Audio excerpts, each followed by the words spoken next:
Hello, hello, hello. Welcome to another stream.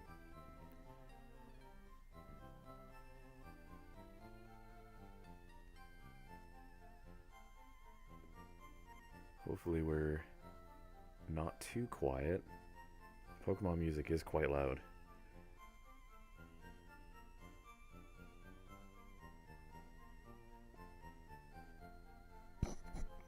Let's see here. Let me do a little bit of checking just to make sure. So bear with me.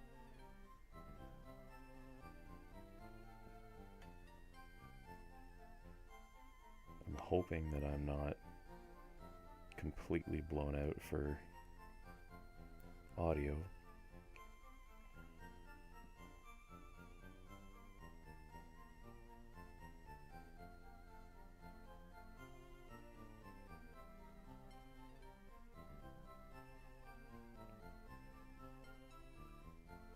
Let's see. My goodness.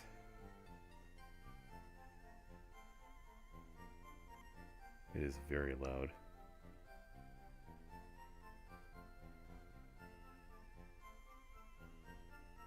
Let's see.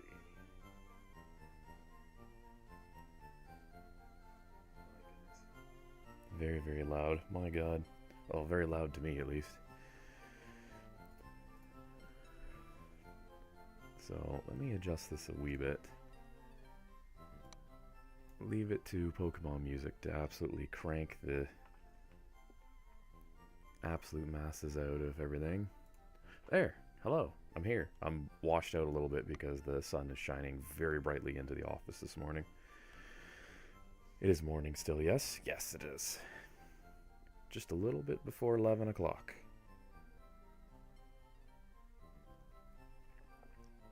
I'll admit I didn't know what I was going to play today. I thought, it's been a little while. I wanted to play something relatively relaxing. I wasn't sure as to if that was going to be Pokemon or if that was going to be something else. I wasn't really sure as to what I wanted to get into. But here we are. I may move myself. I don't know if I'm in the right corner, the wrong corner. Not really sure with this one. What I want to work on, it's nothing crazy. So I'm currently trying to work on the Kanto Dex with Leaf Green, Fire Red. Between me and my household here, we have at least the 2 copies, so we've been able to trade back and forth, been able to raise up all the different starters. I can't remember for the life of me where Lickitung is. I do need to level up to get Rhydon. I need to level up to get Omastar. And then that's pretty much it, with the exception of like your main legendaries. And what I've been doing is just kind of trading them.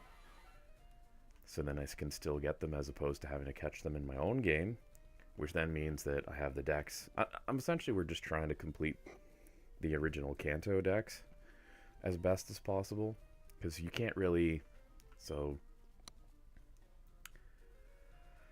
The National Dex is in this game, but a lot of the Pokemon are not necessarily in the available mix.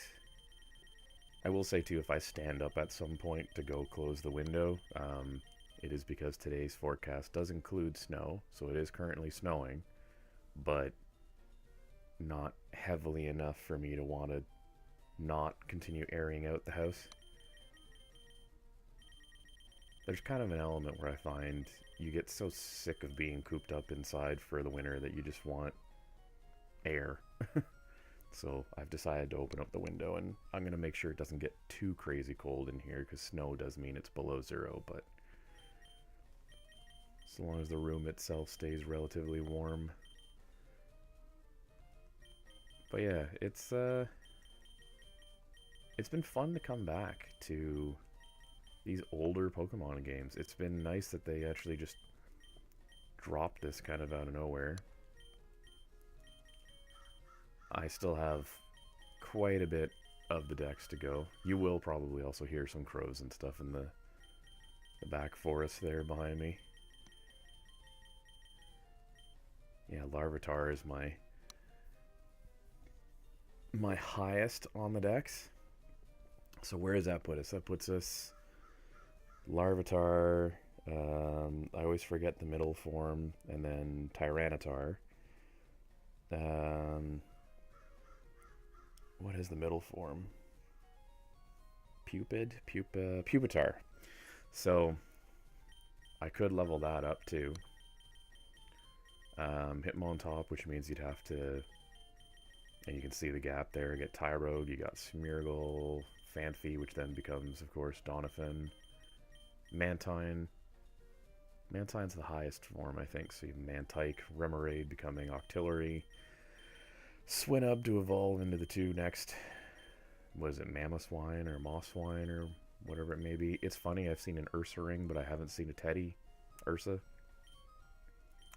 Just funny, weird mix of Pokemon you can see and don't see. But right now, my team consists mostly of Blastoise being the starter, which you see I'm a little bit out in the way of, so apologies for that. I may, as I say, I may have to move myself depending on the mix of how this plays.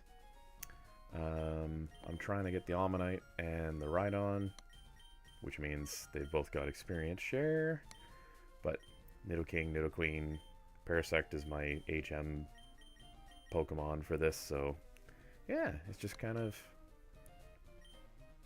today I don't really have too many objectives other than quite literally just trying to level up a couple Pokemon, and maybe if we get lucky in the encounters we'll find a shiny. I wonder if I should be, you know what if I just move myself over here, throw me into the, I can cut off my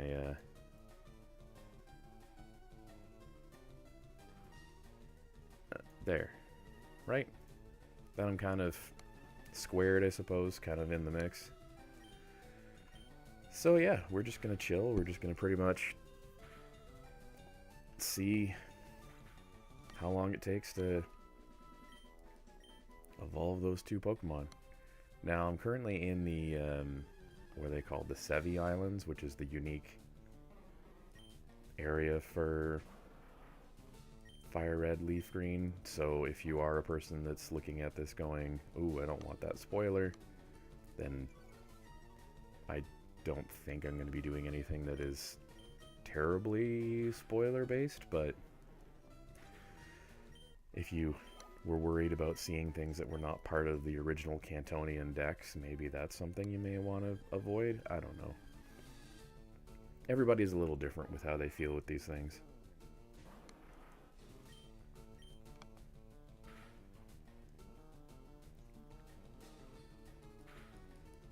I'm still surprised that being level 84 that I can't just one hit with Water Gun. I'll open up the chat. There we go.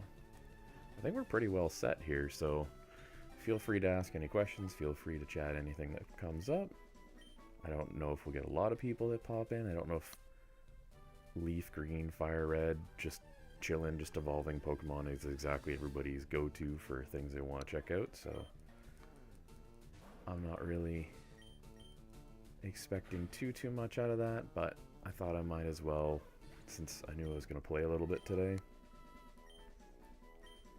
before things got busy for the rest of Monday, that I would at least attempt to put a little bit of time into this and continue my evolution streak. Ideally, we get to a point where, if I can remember where to find Lickitung, I may have to Google that, because I think you have to trade for it. I just can't remember where the trade person is and what they need. But assuming that we can locate that and find that, then we can essentially finish the Cantonian decks with the exception of Mewtwo and technically Mew, I guess. Although I don't really know if Mew is available in these iterations of the games, because it's funny to say, but I didn't originally play the Leaf Green, Fire Red versions back in the day. I, ironically, as much as I've gotten back into Pokemon as of late, and played quite a bit of Pokemon in the last few years, to be honest, between streaming Arceus, between posting a bunch of the shinies and playing Sword and Shield. Really, the Switch is what got me back into it. I did play on the 3DS and the DS a little bit, but I found that the Game Boy Advanced and even the GameCube era of Pokemon games I kind of fell away from for some reason. It wasn't as though I didn't like Pokemon anymore. It was just one of those things where I guess the formula didn't really draw me in the same way at the time. So yeah, so I essentially didn't really come back to it until the more recent generations. I think maybe too it's the family. Whenever you got kids that were at the time younger, you kind of get drawn back into it from their excitement about things. So having like nieces and nephews and stuff that were into Pokemon, or well, at least tertiary into Pokemon, kind of then got you back into it a bit, because then you're like, it kind of brought the, not the rose-colored glasses, so to speak, because I wouldn't argue there's rose-colored glasses for Pokemon. The formula is very much the same, with the exception of the Legends games recently. But I think it's just a matter of you get drawn back in whenever you get the opportunity to do something that you enjoyed when you were younger. I mean, when you had more time, whenever you had things you wanted to do and things you wanted to get into, it was very easy to get into them. Like whenever we first got the Xbox, whenever we first got Halo, all that different stuff, it was all very much a thing that was quite enjoyable. Oh, I see I'm losing some frames already. It's the joys of it being a Monday AM. I'm competing with a lot of the at-home workers, I would presume. Let me see if I can kill or pause anything that gets us any time back here. 1 second.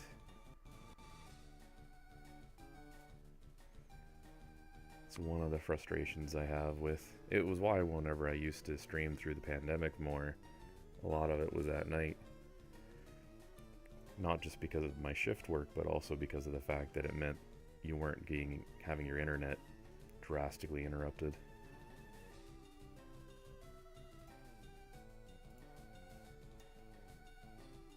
Just kill off a few things, and then we'll see if that's any better. I presume that took a bit of a dive there, so that is how it goes, unfortunately. Probably somebody logged in just before their lunchtime in the communal internet or whatever, and has left us with slightly less bandwidth. I'm not getting very good spawns here. Like, Sentret is not a bad Pokemon per se. It's cute and all, like, you know, a little flying squirrel type thing, but it's not high enough level to really get the boost that I want for these particular Pokemon, so I may have to go deeper into the maze, so to speak, to kind of get better spawns for leveling up. And I need more experience, so deeper we go.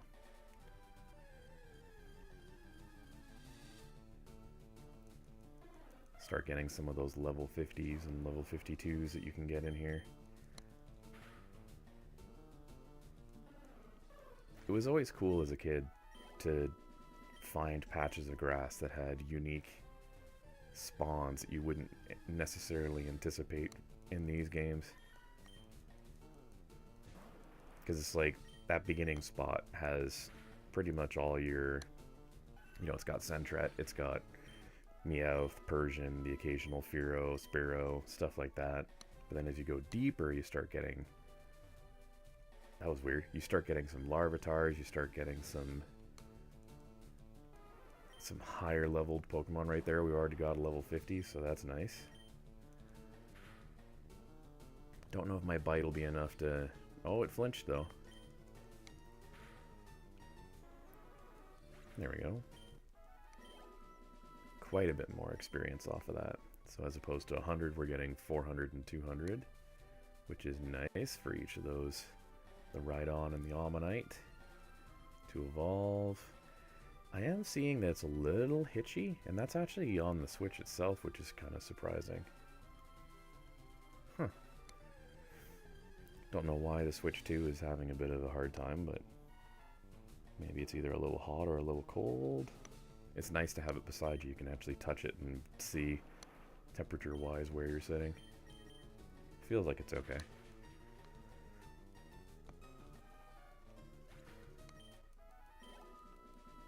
But as I say, today is just going to be pretty much chilling, trying to level these two up. I could use rare candies, but I don't really have a lot of them, and I don't want to just burn through rare candies. We might then, as I say, take a look and see.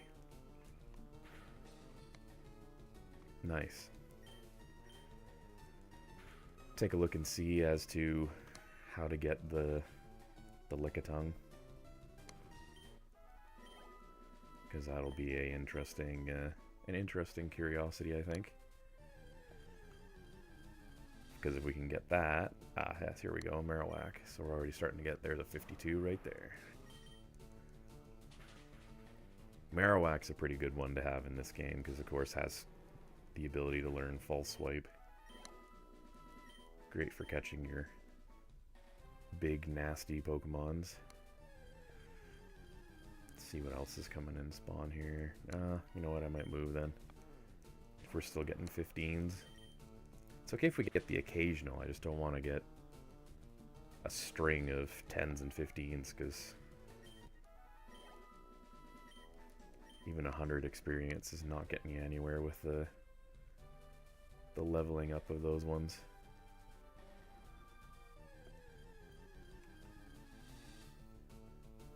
A level 50? Yeah, nice.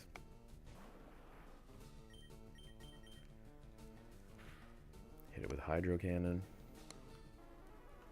But yeah, it's a not bad day overall. It's very overcast, but also very bright. Like, I'm surprised at how much sunlight is kind of reflecting into my face from outdoors, with it being as snowy as it's been today. I won't complain, because it feels like, as is the typical situation with the Canadian winter, you're strapped in winter for what feels like 6 months of the year here. Where often the way we look at seasons is that seasons are supposed to be, what, every 3-4 months? 3 months, I guess? Every quarter is a different season. Here it feels like you've either got cold or hot.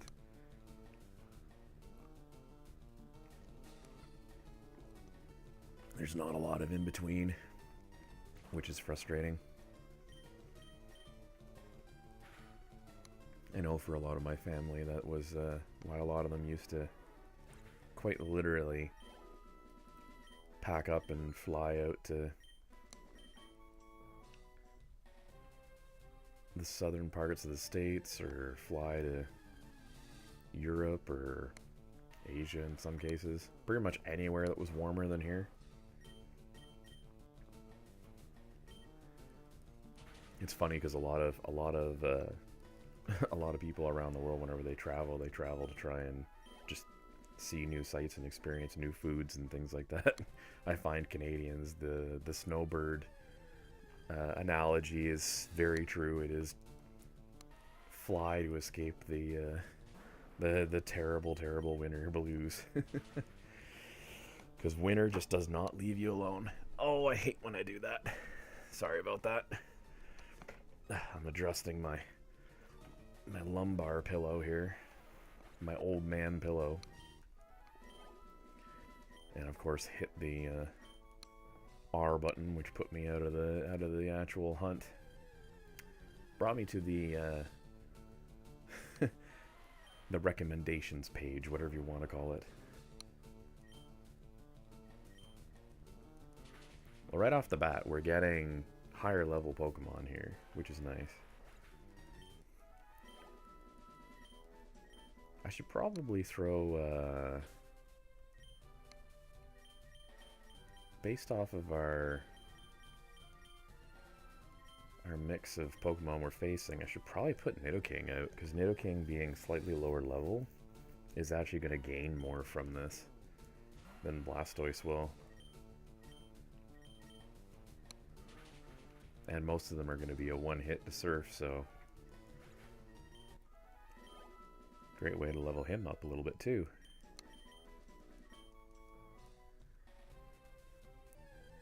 Not a bad little... There's a Larvitar.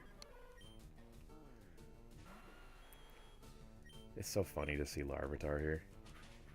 It just looks so out of place. Oh! It's so easy to hit that button. So if you're not... I don't know if anybody can really see that, but if you don't own a Switch 2, the R shoulder for the controller wraps all the way around the side instead of just being on the top. So because it goes from like here, from here to here, there's a large range that where if your thumb's on those buttons, it's very easy to... The other thing I find too is that for me, my thumb goes right over top of the joystick and the buttons at the same time, so it's very easy to hit the button whenever you're hitting the joystick and vice versa. So, a bit of an annoyance, but all good. Marowak!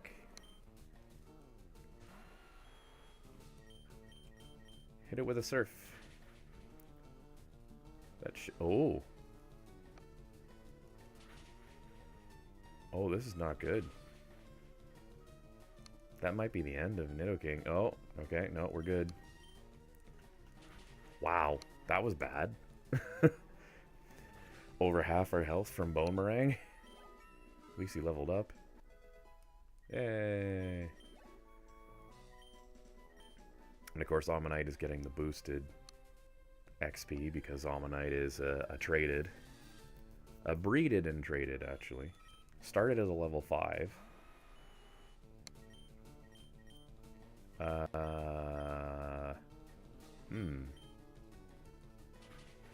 Right. Not quite half, so it's going to still be up. This could be bad. What is it going to hit me with? Oh my goodness.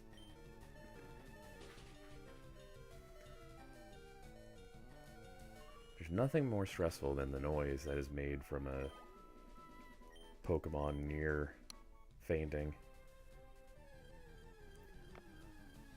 I feel like we're not really getting the best use out of poor Nidoking. He's just, it's just the mix of the Pokemon here. They're so hard hitting. You get every extreme. You get like level 10s and 15s that are a one-hit knockout. And then you get these 52, 54s that can quite literally tank almost any Pokemon's attack. Oh no. Well, ladies and gentlemen, we have a problem. There's no Pokeball beside that, because I have not caught a Skarmory before.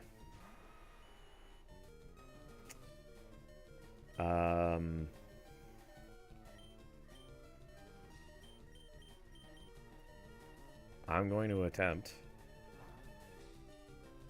Okay. Okay. Not very effective. Thank goodness it missed.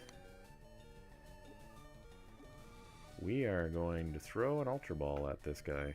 Yes, I have multiple Master Balls. That's from collecting items and getting them traded to me, which was nice. Oh boy. Oh, there goes Nidoking. Yes, I'll use the next Pokemon.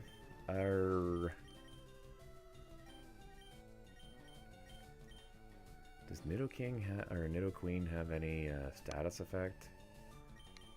I could send out Parasect, but I feel like Parasect's gonna get one. Oh, let's try it. I feel like Parasect's gonna get absolutely obliterated here because it is a flying type. But if we can stun it,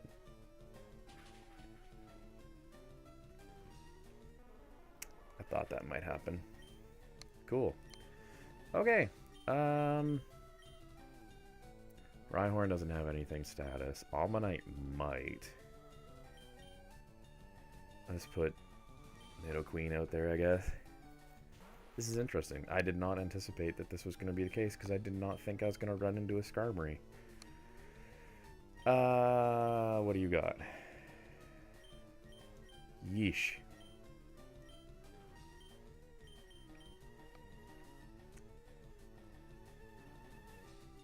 Oh, man. I think we're just attempting another Ultra Ball. Come on. Nice. Awesome.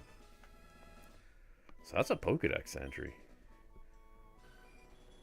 That's not something I expected to get today. I'll take that. I'll take that for sure. Definitely not something I anticipated to get. No, I'm not gonna give Skarmory a name. That is absolutely bizarre. Let's do a little dance.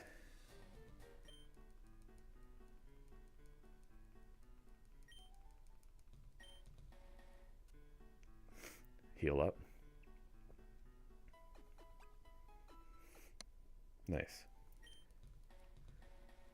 Yeah, I never anticipated to get a Skarmory here. That quite literally just changed a lot about today.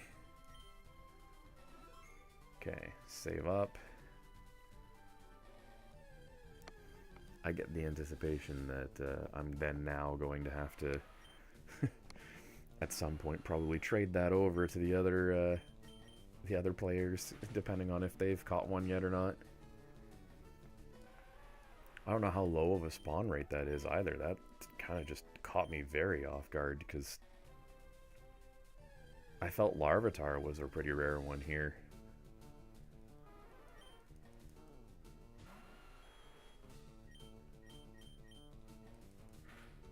I don't anticipate Surf's gonna... Yeah, no, that's... Oh, that's right. I am weak to Surf. Strength instead, maybe?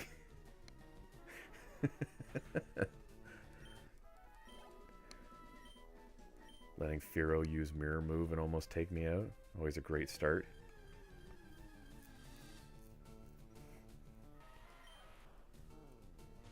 I still can't get over that we found a Skarmory.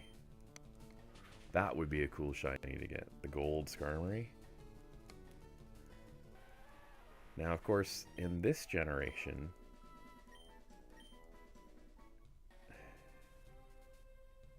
See, I always forget which generations are where the shinies changed. And I'm sure there's some person out there that's gonna... Oh my goodness. Eee.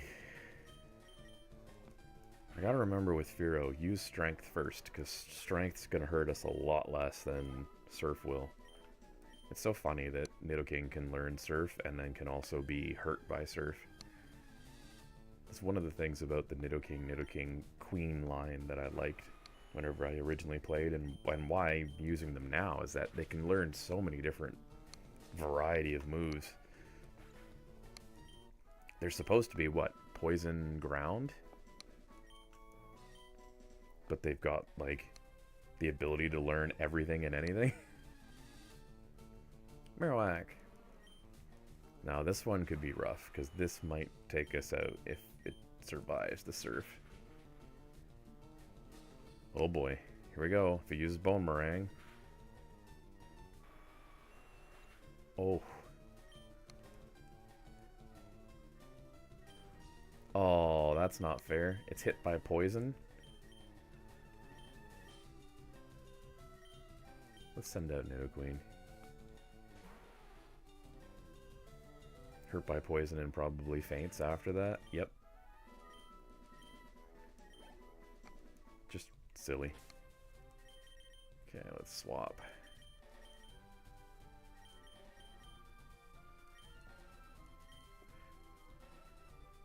I feel like throwing Nidoking out there is not working out for me here. The poor thing just gets absolutely obliterated so quickly.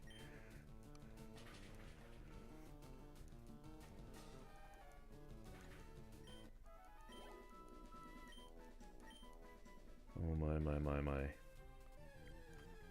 I should have brought down my booklet so I could remember what level Ammonite and Rhydon evolve at. I'll say this though, we're probably going to be streaming at least until one of them evolves. Just because I'm going to keep grinding this out, because if I keep finding new spawns too, that's reason enough to stay around here actually. Keep leveling up my Blastoise, collecting new Pokemon, leveling up the Ammonite and the Rhyhorn. This was just, I remember as a kid, this is just what I would do. I'd just sit there and grind out. Do the same thing in like one of the old school Final Fantasies, do the same thing in, oh, what was the name of the game? Not Dragon Quest. I did play Dragon Quest. What's the name of that game? That's something I've been doing a lot lately, is going back to a lot of older games and just trying to replay them, whether they're re-releases or they're new versions. I'm trying to remember. What was the name of that one? Trying to think of like JRPGs, and my brain is just blanking at the moment. What was it? Not Xenosaga. I wish I had my games collection here beside me, because then I can kind of just flip through the boxes and through the games and be able to just pull out which one it is. I should know this though off the top of my head. Ooh, those are some big snowflakes we're getting now. I don't think this is gonna stay. We've had up and down temperature here, so the snow has kind of melted, can come back another day and melted again. I anticipate, looking at what I'm seeing right now out the window, that that's going to still be the same case. Although it's hard to tell from down here in the basement office as to how the accumulation's looking. Unless it starts piling up on kind of the trees closest to the windows, you don't really see the full details. Skarmory. Part of me is tempted to just see if I can wound it enough to take it as another one, so then I have two.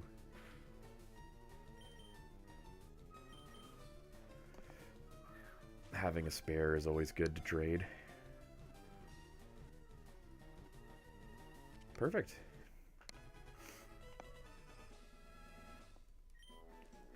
Nope.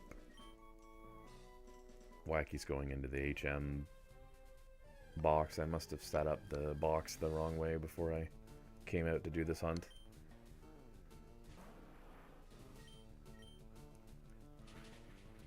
Yeah, I'm impressed that we got Skarmory. That makes me really happy, because I do genuinely like Skarmory quite a bit. That is a Pokemon that I very much enjoyed. It's a good mix. Up until we got Corviknight, it was arguably a very handy combination to have the flying and the steel combo.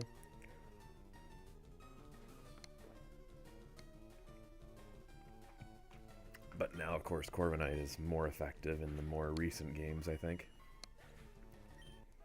Not a lot of reason to still chase. Hey, there we go. A level up for Rhyhorn. I think Rhyhorn is like mid to late 40s for its evolution. And then Ammonite is like 42, 41.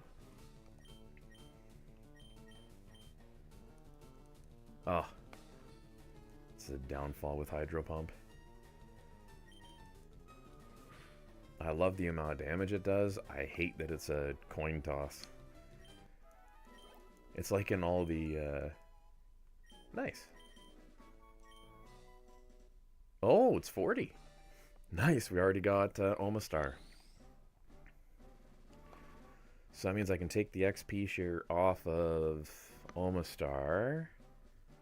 Should I go and swap for another Pokemon to trade up, I wonder?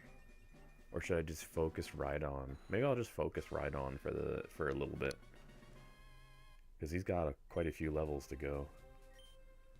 Do you want to learn Spike Cannon? Sure. Spike Cannon's normal? Oh, interesting.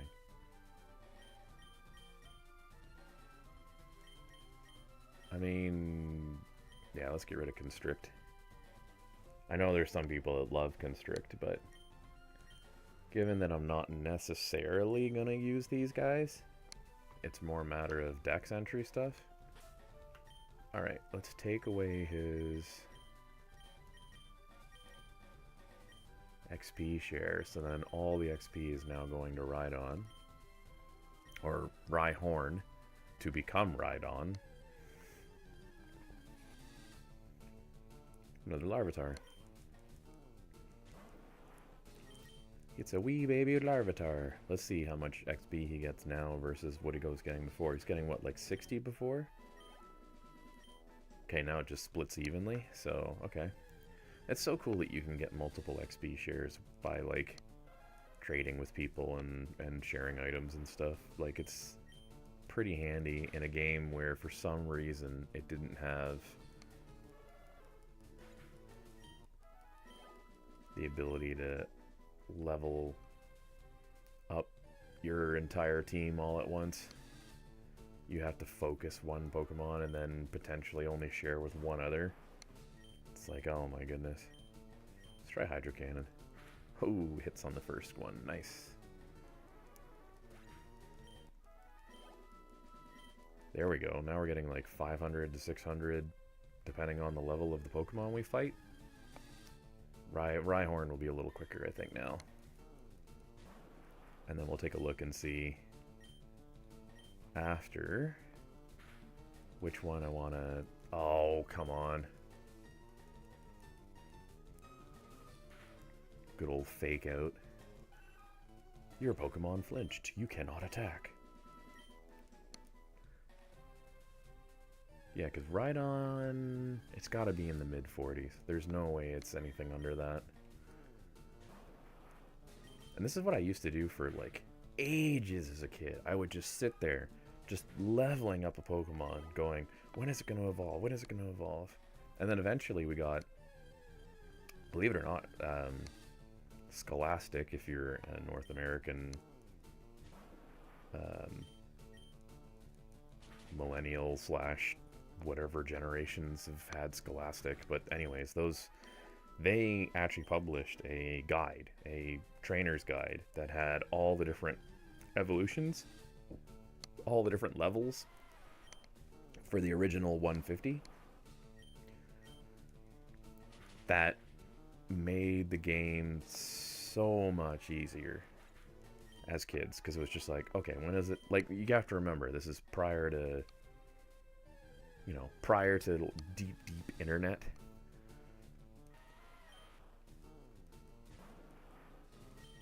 Like, I remember one of the first places I saw Pokemon Blue, which was the version I picked up, my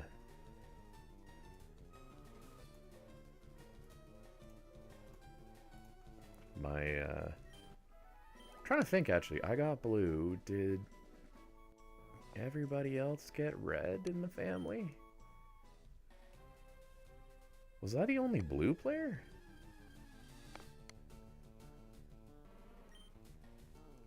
It just kind of dawned on me. I might be the only player that had Blue. That had Blue version.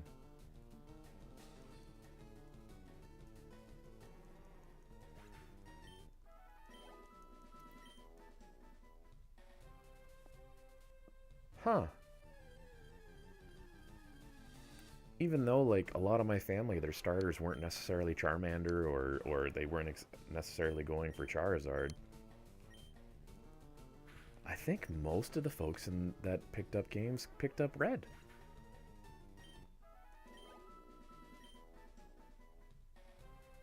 Isn't that funny? Because I remember like trading at school with like the other kids at school with the connection cable, and like I genuinely think most people I knew had Red. I was one of the few that grabbed Blue. And I mean, how can you not? It has that amazing artwork of Blastoise on the front. Like, that was amazing to me. Now, I've always been a Blastoise guy over it. No, don't make me flinch. Fake Out is such an annoying move. Yeah, I think I was one of the few kids that had Blue, and just about everybody else I knew had Red. I remember, I'm just thinking back, like, all of my buddies, and then family-wise, it was a lot of copies of Red. I think one of my buddies never got the original versions and only got, was it gold? Either gold or silver? Like, had jumped the generation? I don't remember him having... And then, like, cousins and stuff. I know me and one of my cousins, we both got yellow one year for Christmas. And I think they actually got the yellow... what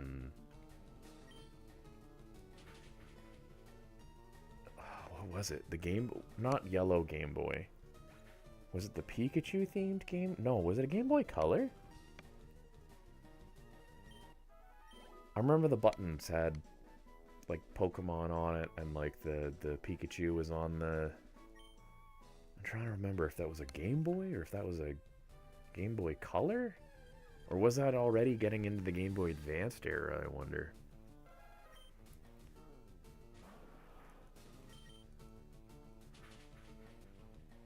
I remember my sibling had a micro Game Boy. No, was it micro? Whatever the small one was. Pocket. Game Boy Pocket. He had a Pocket. And that wasn't color, I don't think. God, it's so... it's so hard to remember.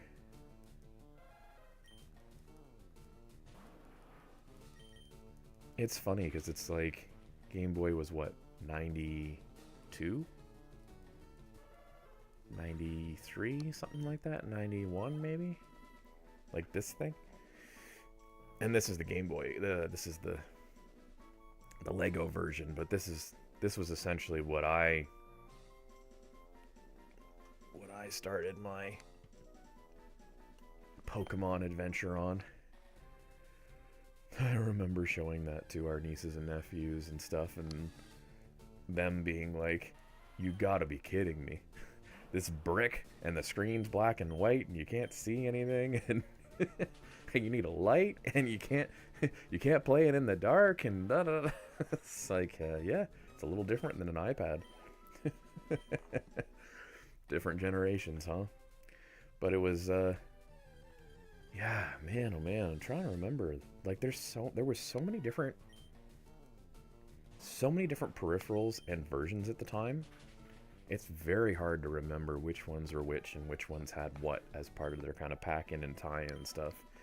Because I remember, as I say, there was definitely the yellow version, which was your based off the animated series, the anime type of Pokemon, because the whole concept was that you started with a Pikachu and then you could catch, or not catch, you would get Bulbasaur, Squirtle, and Charmander from other trainers. You could only get one. And then what was it? Eevee and, oh, my brain just broke. Eevee and Pikachu versions were remakes of Yellow with the Pokemon Go catching mechanic, which I've streamed on here also, which was probably a few years back now. what's the most effective against Skarmory? I guess Skarmory is weak to fire, so I'll just have to hit it with whatever I have, I suppose. You know what? I should probably just heal up while we're looking at almost running out of moves.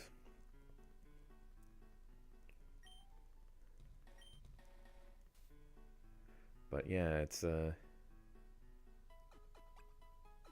it's so crazy to think about where this franchise has come from and where this franchise has gone over the years. Because this is like just wild to think that this was something that released in the 90s. People felt very much like it was going to be a fad, it was going to go away, it was going to close out, no one was going to care about it, and here we are today, and it's still an ongoing concern. It's still a thing people chased, a thing people that, let's be honest, in some cases are obsessed over. I enjoy the element of collection with the TCG, but I don't understand the obsession with scalping them. That whole thing has me on quite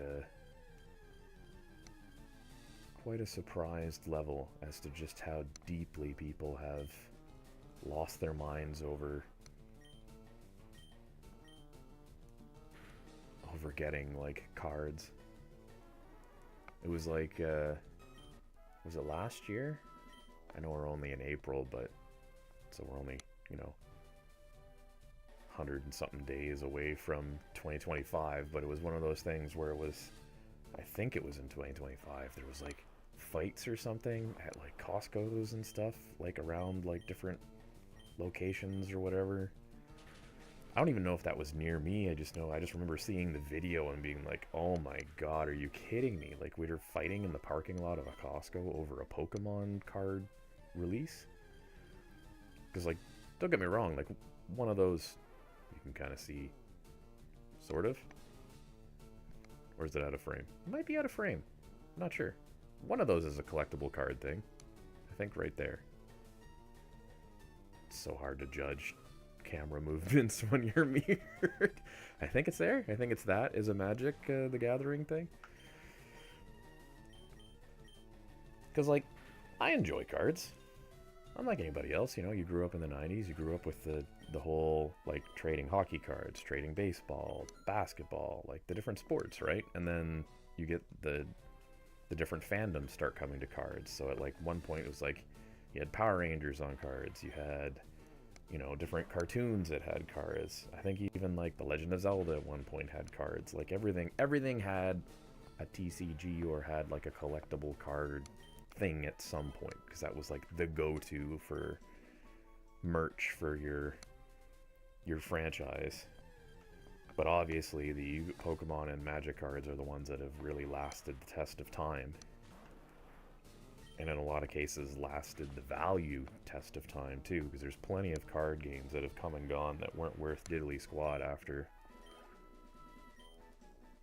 their fad kind of went away, where Pokemon and Magic are still, like, you can still find, like, a card from the 90s today that is worth a significant amount of money, which is just absolutely bizarre to me.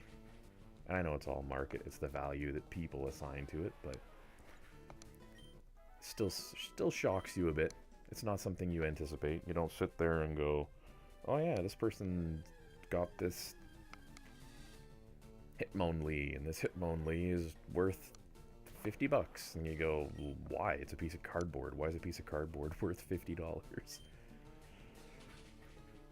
But yeah, recently, actually, the one that I've been getting into, and I just recently, this will be hard to see, unfortunately, because I don't think this camera is going to be all that good for picking up a card. You're going to see kind of some of the decorations on my desk there, like my sugar skull and things like that, but yeah, that's the problem with whenever they're sleeved, but it's the Gundam. I don't know if you can read that or not. The Gundam cards, they're kind of neat. And apparently they go with the miniatures game, and I'm very much a big fan of tabletop gaming, so I do love that that's something that's come out. It's like two of my fandoms combining, because like I love to build Gundam model kits, and I like tabletop gaming, and I also enjoy the occasional picking up of a pack of TCG, and now you can do all three in one handy location with one handy fandom. So that's pretty good. Ooh, we're getting a really cool breeze now. That's major, major temperature drop. Ooh. What are we in here? Okay, yeah, we are getting to that point where I am going to have to close that window so that I don't freeze the whole house, but it's been nice to air this room out a bit. Not that this room was overly stinky or had a bunch of dirt or anything in it. It's just the fact that you're cooped in the house for, as I say, 6 months of the year. But we're definitely going to have to shut that at some point here in a bit, because I can feel that we're getting that. It's that kind of like, if you don't live in a colder environment, it's that damp cold wind. It's not just a wind, it's actually like damp cold, which indicates that you're going to be getting a significant amount of snowfall, because snow doesn't generally come down whenever it's dry. Like if it's not kind of like, this is gonna sound weird, I almost want to say like humidity. It's not like humid, but it's like moisture in the air indicates that you're still gonna get snow. But if it's dry, like if it's really, really cold, you're usually not gonna get snow. Like minus 30 degrees Celsius, minus like 40 degrees Celsius, you're probably not gonna get snow because it's too cold to snow. Like it dries out the air and makes it where it's very difficult to have enough moisture to create the snowflakes. But if you get that damp cold, like you can kind of feel it in your bones. Like it's almost like it feels like you've been hit with, like, not quite hit with like a bucket of water, but it feels kind of like that. Like if anyone's done, you know, like had a prank pulled on them where they've had a bucket of water dumped on them, or like even the back a few years ago, right, the ALS ice bucket challenge, stuff like that. Like those things, that is kind of what it feels like without the whole wet feeling. So you get that very quick, like, cold that you can feel into your bones going, oh yeah, we're gonna get to the point where it's gonna come down, and it's gonna come down quite a bit, I anticipate, which is frustrating, because I genuinely thought today was gonna be a sprinkling at most, and then we'd move on. But what this is indicating to me is that we're quite literally going to be, I don't want to say it out loud because I don't want to speak it into fruition, but we're very likely to have a storm as opposed to just a dusting, which is crappy. Disappointing. I will say too, the other indication that there's probably something coming is the wildlife outside has stopped moving and has stopped making noise, which usually indicates that the temperature has changed and dropped, and or a storm is coming. They don't tend to forego their activities just because there's a bit of a cool breeze, you know?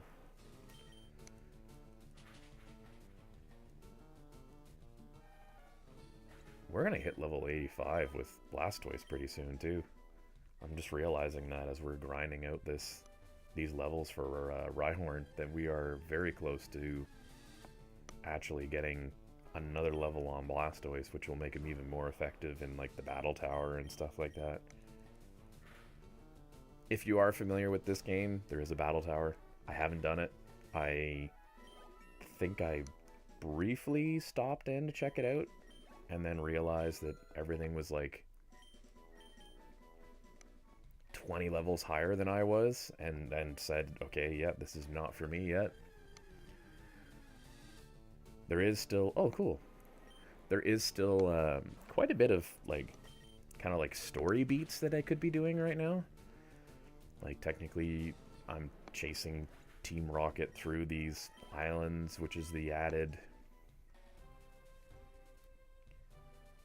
which I can't tell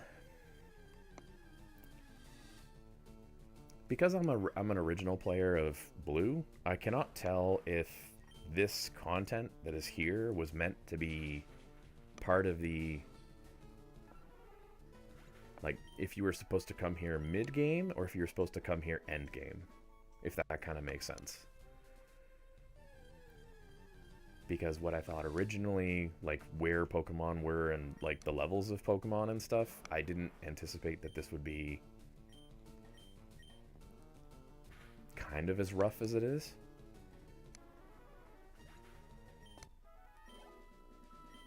Because like some of these Pokemon are quite challenging in this area, in all these different islands, so it's hard for me to really tell if that was just a result of like I beat the Elite Four and then it caused them to be a higher level, or if they've always supposed to, like, it's yeah.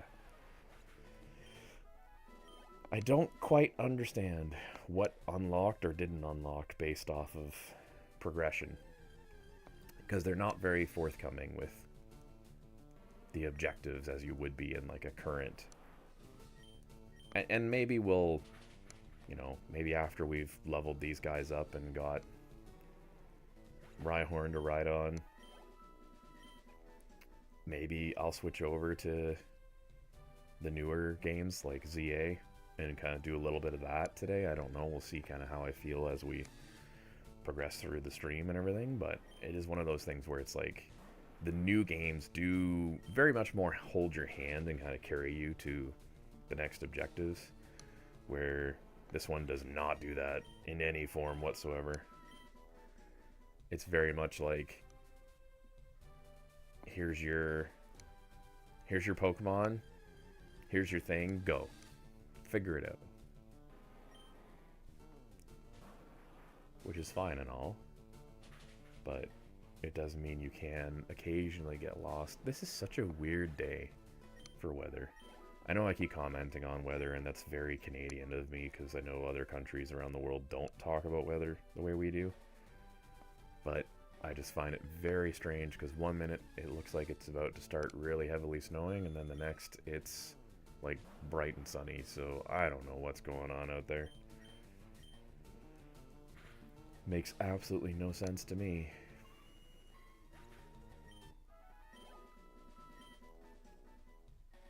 Look at us getting this.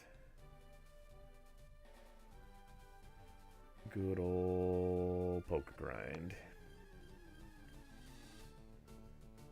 Another Persian. It's funny how we keep getting some of the same Pokemon over and over. And then you'll just randomly get something like a Skarmory thrown at you. Not that I'm complaining, like I'm glad we got those Skarmory, because now I can send one over to some other of the folks here's game, but it is very odd that I've played a fair amount of this, doing a fair amount of grinding out in this area, doing the exact thing I'm doing now to complete other Pokedex entries, and only now have run into a Skarmory. Does really make you wonder.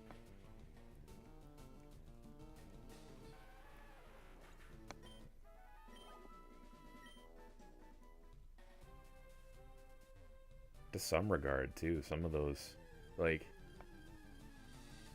a Skarmory being steel type against some of the Elite Four would just rinse them, because they would be unable to really, well, depending on how this game is programmed for where the weaknesses and the strengths are, but if we're looking at current generations, if you were to consider, like, let's see, who is there? There's Lorelei, you've got Agatha, you've got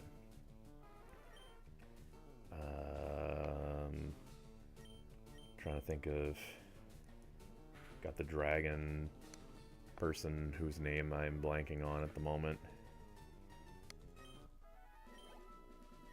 Is it dragon that can't hurt? No, dragon can't hurt fairy, I think. Like I'd have to look that up. Because I think it's which one is it?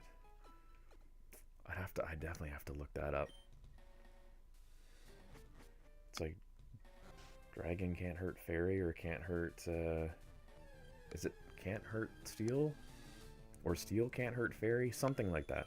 So there's certain Pokemon that have literally no effect on the other. So I would assume that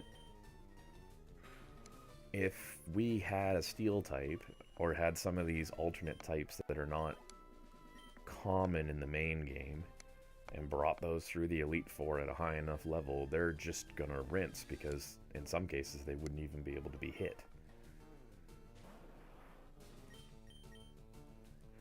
I'm sure somebody out there has some YouTube video or something on like the most effective Pokemon for the Elite Four.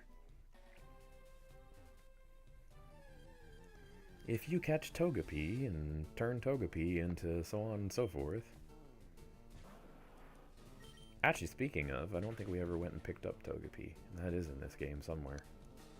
I vaguely remember where that is. That might be something I may have to grab.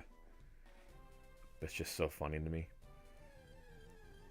You pretty much play the entire game as if you're playing red, blue, green, even to some degree some of the yellow stuff, like normal. It's completely normal. And then you unlock all of this. And it's like, here's Unknown, here's all these other legendaries, here's all these different islands with all these different National Dex Pokemon that you never saw before.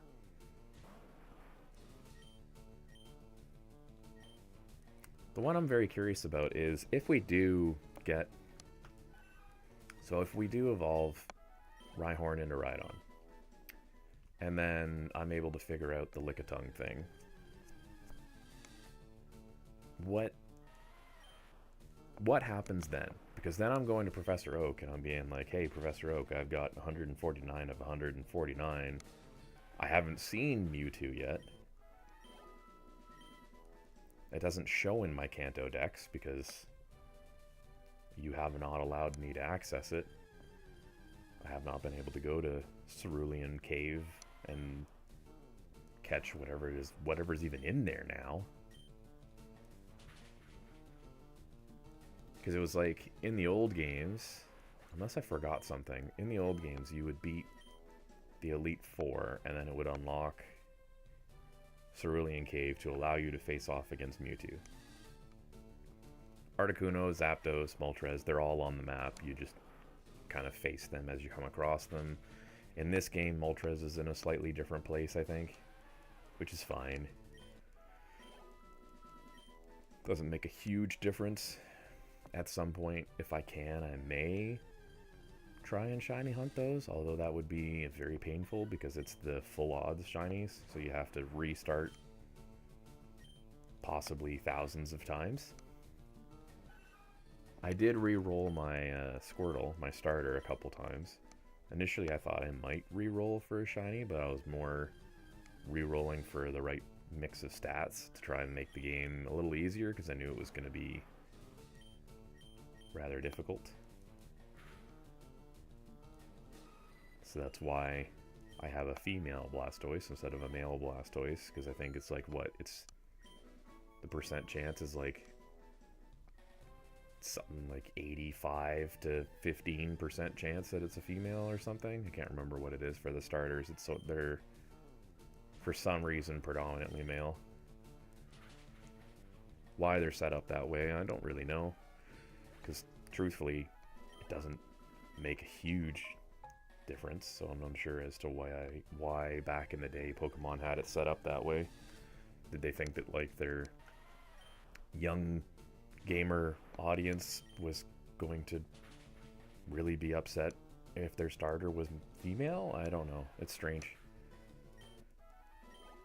The Game Freak must have had some potential reason for doing that that is not clear to me.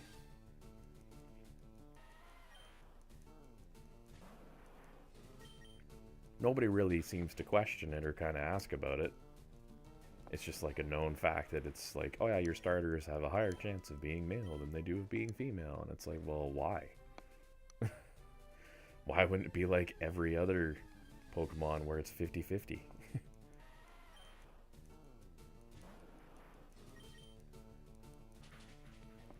Like, why is the now, maybe not all of them are 50-50, but I mean, why is the coin toss altered for starters? What's the thought process there, I do wonder. So I just thought it was cool. Oh, there goes a Finch. Speaking of real life Pokemon. Didn't even care that I was making noise down here with the window open. So funny. Animals are very funny to me. Sometimes they're like, oh my god, people. And then other times they go, whatever. They're on the other side of that screen. I don't care. Just last year, as a project with my dad, actually, we screened in the section of, like, the back of our house has I don't know what you want to call it, like kind of like a porch, but it's at the back. It's not really like a porch, it's just kind of like a little balcony thing. And because I was getting frustrated, now our backyard, we put in a screened in gazebo thing. Is it called a gazebo? I think it's called a gazebo. We put a structure in the back that was screened in. It works, except for the problem is on a very, very windy day, the screens themselves blow, and the way that you fix that is you drill through the screen itself to attach it to the wooden legs of the structure. And the problem is, once you've done that, you've destroyed your screen. So I was like, well, that seems kind of dumb. And the other thing too is that because there's, like, I think it's like 8 feet is the gap between the two posts. Even if it was like that, the screening still, like, wants to flow back and forth if the wind's really strong. Like, in fact, it'll even, like, elevate up. So because of how windy it is, and then how, like, mixture, like how crazy our weather can get back and forth, I was like, well, that doesn't help us any. So that's not very practical to drill through. Like, imagine taking, like, the blanket off your bed and drilling through the middle of your blanket, having it then strung up in the wind, and not expecting it to essentially over time rip and tear and turn into, like, shreds, right? So I'm like, okay, well, that's a dumb design. So didn't do that, but then went, it's kind of nice to be out here and not be attacked by bugs. So, and I should preface this too. So in my family, there are people that are allergic to bees and wasps. And bees and wasps, if you've got any food, you've got any, like, drinks or anything, depending on time of year, can be absolutely insane with how much they want to harass you and how much they want to get into your space. So the methodology that we had with essentially screening in this small little kind of, like, section of the deck, section of the house, was so that it could be an ability to, like, 3 seasonally, you can go outside, you can use it as an outdoor space without being absolutely harassed. So that was the method to doing that. And it also then replaces the screen section on the actual, like, gazebo, because of course the gazebo-y structure is not really helping us any, depending on the type of day. Now, if it's crazy windy enough, then the gazebo is useless anyways, because when it's crazy windy, you don't necessarily want to be out there, because then your stuff's flying, your hat is flying, whatever it may be, right?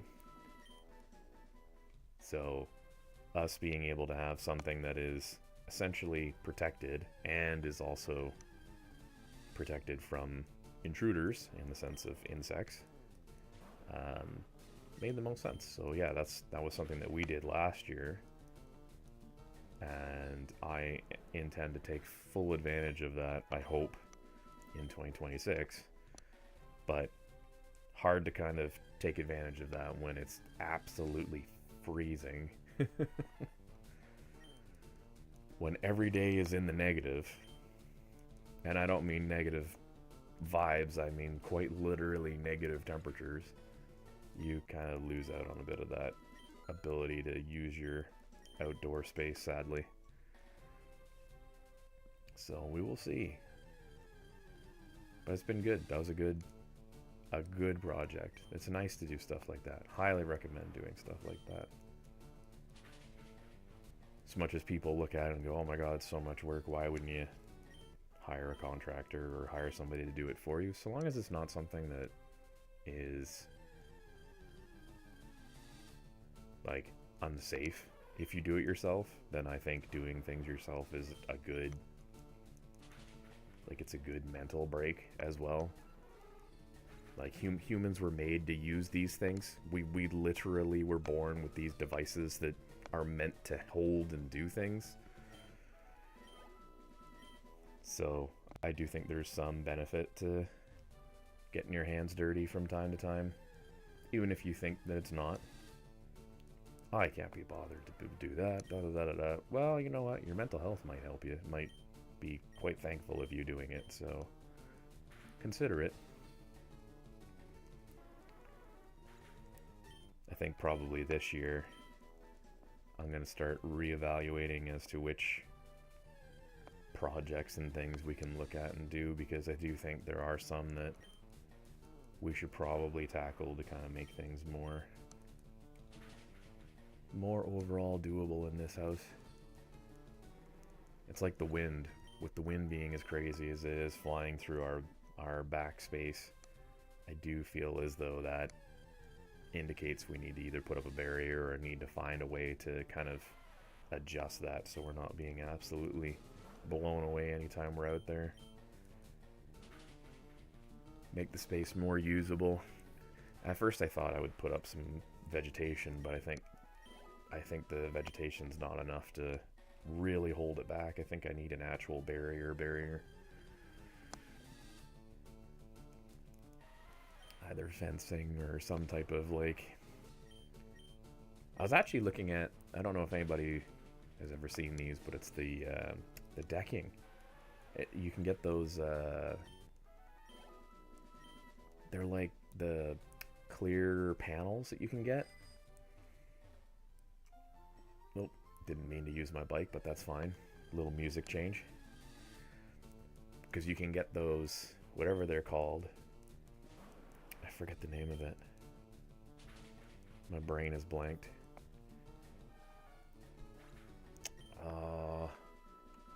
It's like a rail almost, but it's like, what is it, like, not fiberglass, what are they called? Plexiglass, I think? So you can, like, get that so you can still see through, but then you can have it where it's like solid chunks, posts.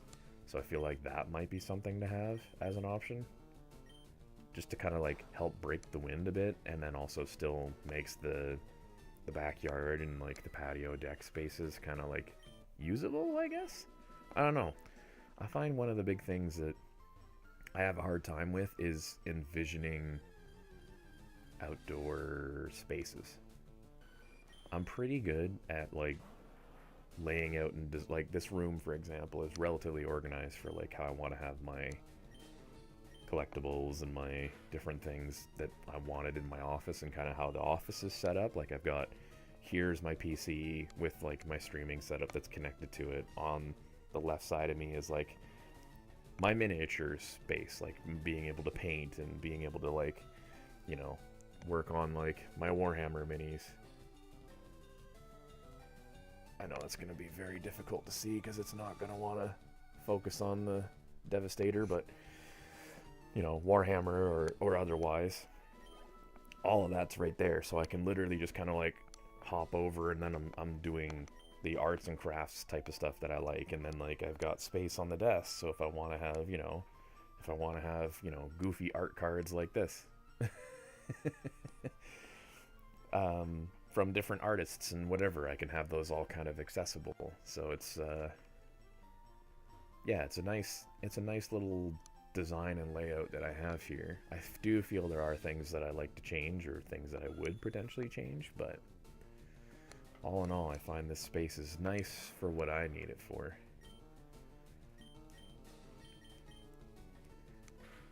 And I can envision it all very easily. That's like the key. Like, I can very much look at, you know, oh, this is my Gundam shelf. But tomorrow, if I don't want it to be my Gundam shelf, it can be the shelf for, you know, my Warhammer, or for my, you know, Nightmare Before Christmas statues, or whatever it is. Like, there's so many different options that are there, which is kind of nice. Here, so what I'm gonna do quickly, I will be right back. I gotta close this window because that breeze is like, temperature wise in the room, we're now dropping below 17. We're hitting 16, which tells me that it's getting colder, so I want to make sure I don't cause things in here that shouldn't freeze to freeze. So just give me a quick second. I will be right back.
Oh my goodness, that is quite funny.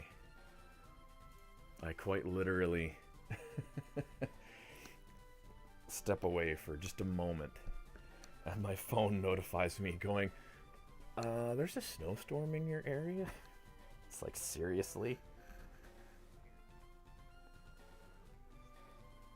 Like, that is so like it's funny to me because I find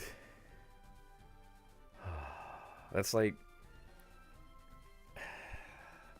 where I'm based, the hydro, so like the electrical company, has this tendency to have outages, and whenever they have outages, because we get storms, we get stuff, it happens, right?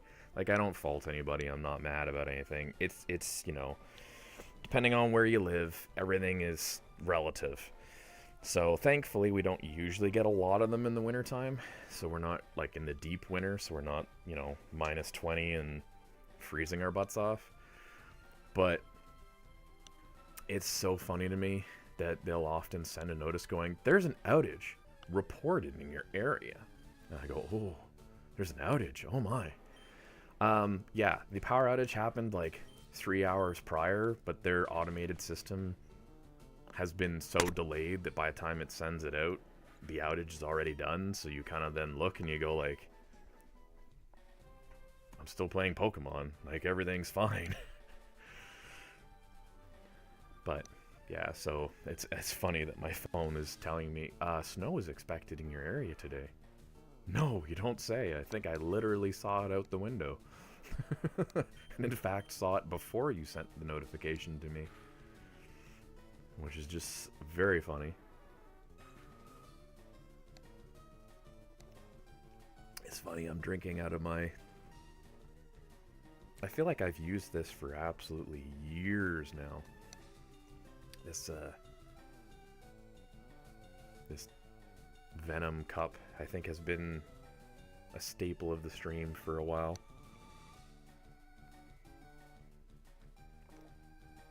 It's definitely starting to show its wear and tear, that's for sure. It doesn't owe me anything.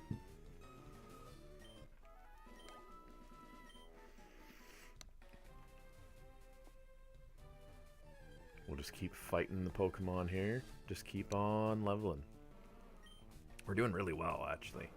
I know this may not necessarily feel like it, because anyone that looks at this post will be like, he's streamed for an hour and a half, and all he's done has been fighting the same Pokemon over and over. Yes. Yes, I have. Welcome to old school Pokemon. It's a lot of grinding, it's a lot of fighting the same thing, catching the same thing. It's some seriously interesting times. I still can't get over how many Skarmories we've had. I feel like this game, like so many of the other Pokemons, was always very prone to, when you've seen a Pokemon or you've caught a Pokemon, then it starts to show up more.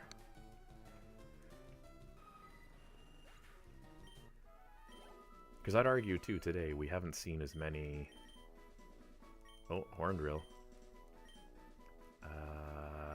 Stomp, Scary Face. I think probably Stomp I would get rid of. Well, Scary Face isn't that useful, actually, for speed. Once again, though, I don't know why I'm really worrying too much about this, because I don't know if I'm going to use Rhydon in a sense of in battle. I may. Truthfully, Rhydon being a straight... I think he's a straight rock type. I don't think he's rock ground, is he? Hold on a second. Hold on to that thought. Let's open up the Pokedex here and just check for a second, because I don't actually know off the top of my head. Where are you? Oh, he is ground and rock, so he is both, actually. That's not so bad. Because the truth is, for that kind of niche, for like your rock ground, I usually use Golem. Is Golem not rock ground? Is he just rock? I've gone past him. Where are you? No, yeah, Golem's rock ground as well. So yeah, for that mix, I tend to use Golem more than I use... Which is funny, because I think a lot of people see Rhydon and arguably Rhyperior as the like poster child of the ground rock type, I'm sure. I mean, it is... the design of it as a Pokemon is cool. And I mean, the fact that it's called Rhydon, because it's like, you ride on it, right? Although they never really did much of that in these games. It's only later that they started letting you actually ride on the Pokemon. That was the one thing about Eevee and Pikachu that I just absolutely loved, was being able to get on like Charizard and fly, or get on to, you know, like Kangaskhan, and Kangaskhan's like carrying you through the... It's so cool. But yeah, they didn't really take that into consideration in the earlier games. It wasn't until later on you even had Pokemon that could follow you. Like just having a Pokemon out and about that would be behind you, following you through the world. I feel like we have not got a lot of Larvitars today. For an area that sometimes whenever I play spawns a fair number of Larvitar, this feels like it didn't give us very many Larvitar at all.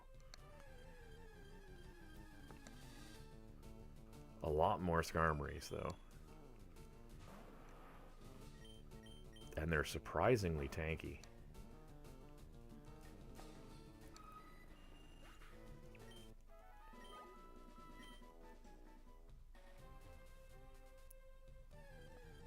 Rhyhorn's taking like 5 to 10 Pokemon to level up.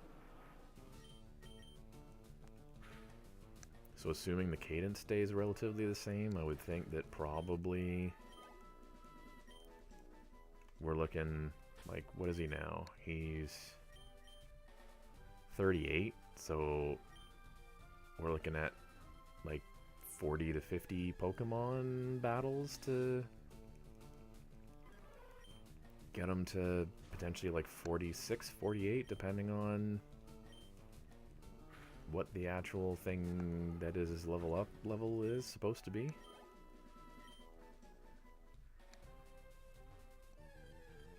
I should, while we're getting into these battles, bring up like Cerebi and see like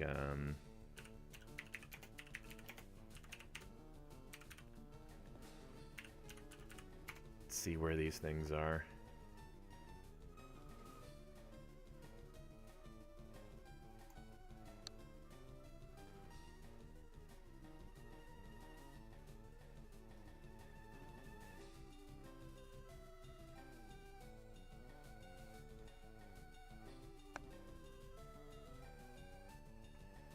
Says trade, but trade what? Where is it traded from? It'd be nice if I could just trade them across the different generations, but unfortunately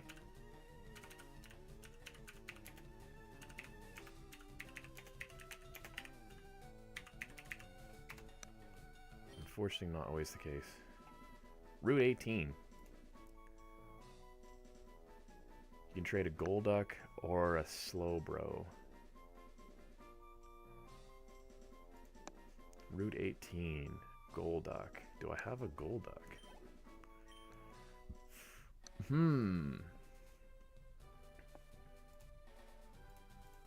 That's an interesting one right there. So I need a Golduck. Where have I seen Golduck? Whoops. Oop. I should really go recharge my water gun because I keep forgetting and trying to attack with the ability that has no PP.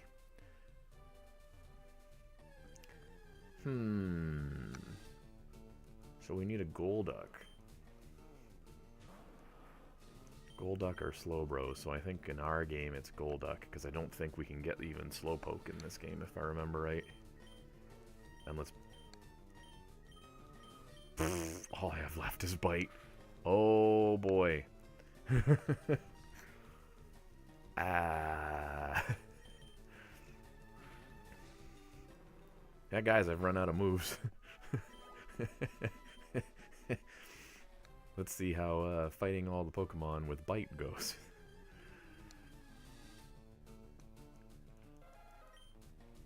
Cubone would be a cool shiny to get to with the green color.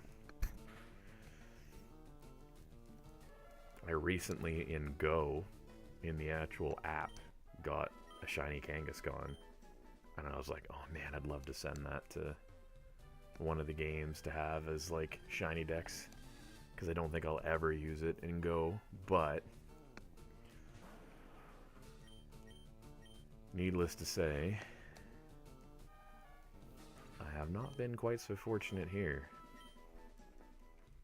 I did get a shiny Pokemon in this game. I got a Metapod, which feels quite funny, given that it feels as though whenever I get shinies in most games, it tends to be the bug type. Because it's like, I couldn't get over it because we'd picked up ZA well after release. It was not a game that we picked up early in its lifetime just because I wasn't sure and we weren't sure on if it was something we would like. And I will be honest, there is certain elements to it that are kind of not great. I know some people love it, but it does feel like it's a very polarizing Pokemon game. The Legends games tend to be that way because, you know, Arceus or Arceus, however you want to say it, sneaking up on Pokemon to catch them was a little weird. In ZA, the kind of like positioning for battles is interesting, but it feels very clunky. Like, I get very frustrated that a Pokemon will, if you choose the move, the Pokemon will come to you first and then trigger the move, which means that sometimes it'll run through, like, you know, Stealth Rock or whatever ability and just absolutely obliterate itself as it comes to you, and you're just kind of like, why would it not be smart enough? Like, the AI in the game is smart enough to know certain things about its positioning and movement. Why is it that where I am is where, you know, like, there should almost be a way where I can be like, no, stay over there. Don't come to me to use Bubble Beam. Oh. Fake Out is getting to be quite annoying with these little Meowths.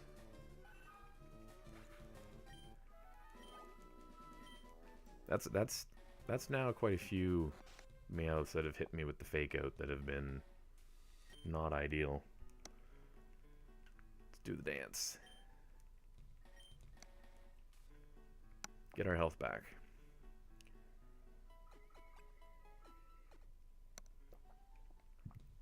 Beautiful. Alright. Now.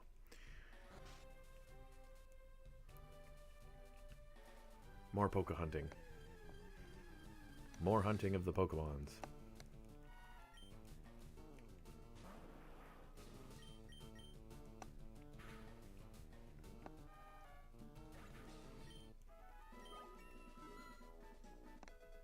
Level 86. We might actually get Blastoise up to almost level 100 at the rate that we're going. I hate to say it, but I feel as though we're getting a fair amount of progress on Blastoise as much as we are on the Pokemon we're trying to level up. Which is not a bad thing. Although it will make Blastoise almost unusable for catching Pokemon. Because, I mean, when a not very effective move is a one-hit KO on a level 46,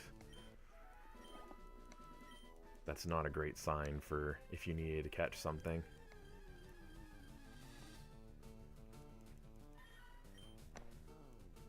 Because I don't know what level some of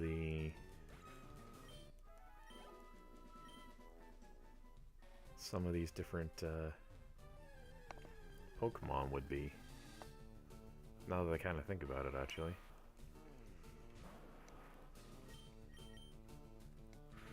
also coming to the conclusion that I need to go find a Golduck is a little bit annoying. Because I don't, for the life of me, remember where Golduck spawns. Because Golduck... Psyduck I know you can find in quite a few spots, but Golduck is a little bit different. Nice, 39. We're almost 40 with Rhyhorn. Let's take a look, actually, while we're here. Rhyhorn, where are you for... Oh. Where are you for your experience? So at 5,000... You guys can't see that because I have that blocked. Give me a second. So at 5,469, it'll level up to 40. And yes, it's caught with a Safari Ball. 5,000. Wow.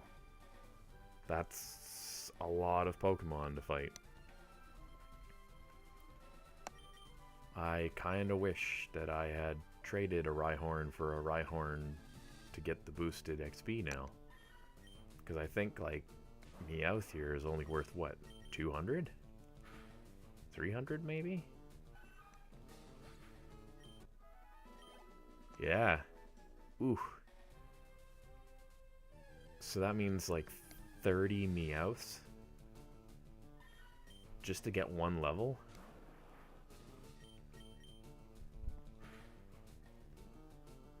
Oh boy. And as I say, I don't think 40 is where it evolves. I believe Rhyhorn evolves late into its 40s. We might be better off hunting the,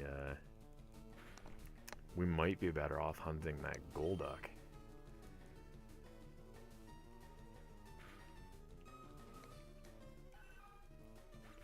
And just organically kind of leveling Rhyhorn as we go along in that process.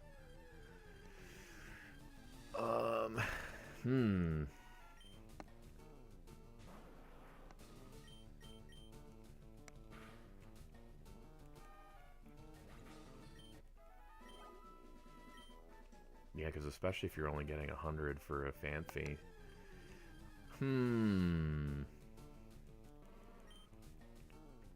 How much is Marowak, though? At 52.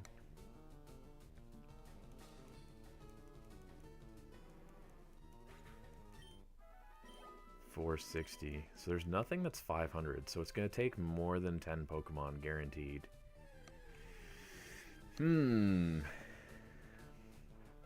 No matter what we do, to get one more level is going to take us easily 20 to 30 Pokemon. Yeah. And then, as I say, that may not even be where Rhyhorn evolves.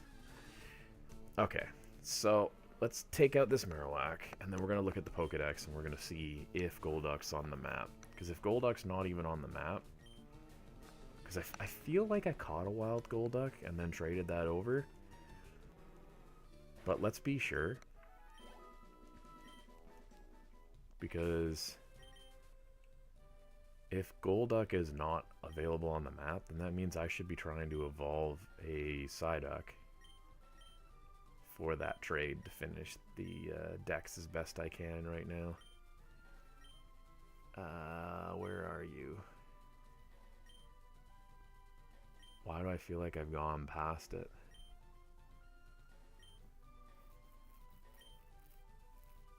I feel like I've definitely gone past it. Where...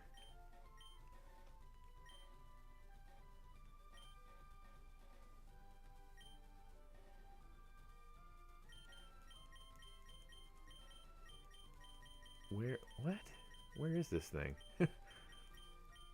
There he is. Golduck. Can be found on one of the islands. Is that island 2?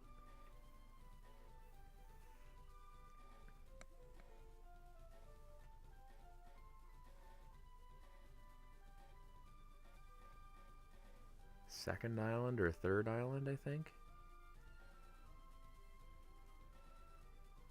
What are we on right now? We're on 7, I think, based off the shape.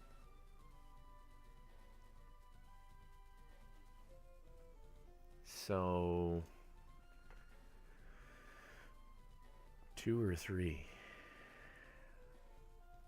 Let's work our way back then.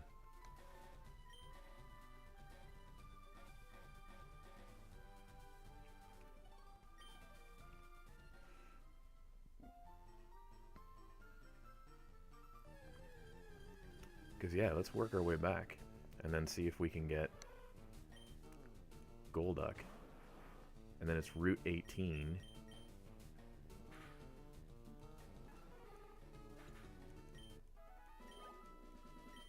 Yeah, stuff like that is going to slow us down majorly for evolving Rhyhorn. I'm probably better off to at least organically work my way for the other objective too.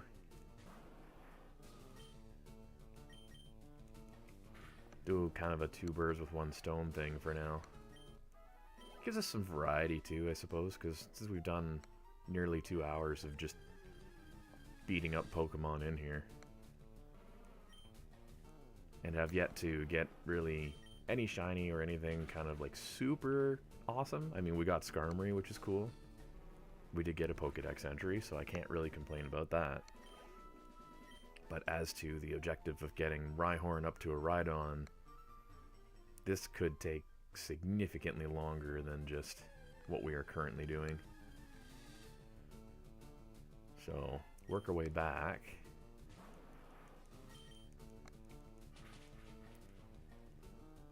Which is unfortunate because we are going to get a lot more of these low-level, low XP Pokemon, but at the very least, we can make some progress in the dex, because if we can just outright catch a Golduck. It's so funny, we haven't seen a Spearow in so long, because the other side there's like no Spearows.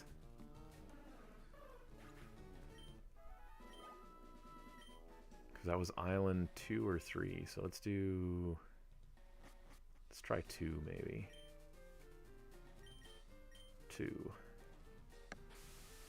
This was such a unique addition to this game. Okay, let's see. Now is this the one I'm thinking of that's got like the watered section and then we're just gonna surf essentially? Is that what this is? Oh no, it's here. What do you have? Okay.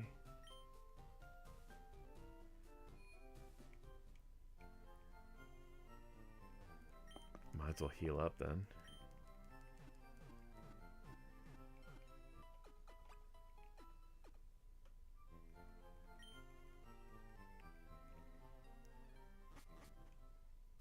Because I was pretty sure it was 2. So does that mean we have to...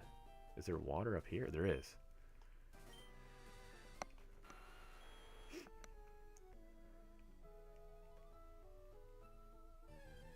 So there might be Golducks in here. There's definitely Psyducks in here.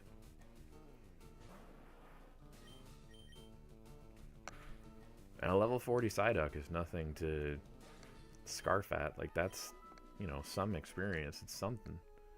It's more than these level 10s. The reflection is so jarring.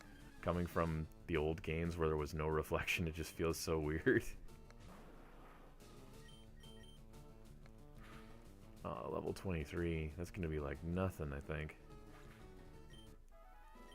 Oof. 131.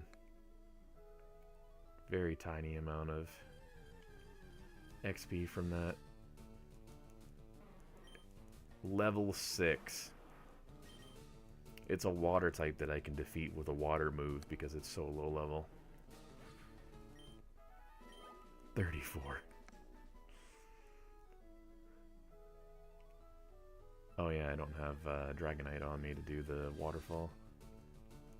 I should probably go up there actually. Maybe I have better chances. If this is where it spawns. I would assume this is where it spawns given the fact that everything around here is a Psyduck. Oh my god, as if we got into a battle in the very first patch of grass. Hey look, it's an Oddish. Even the Oddish is higher level than the Psyducks have been. Oh my god. I'm gonna get more experience off of the Oddish than I will off of the Psyduck.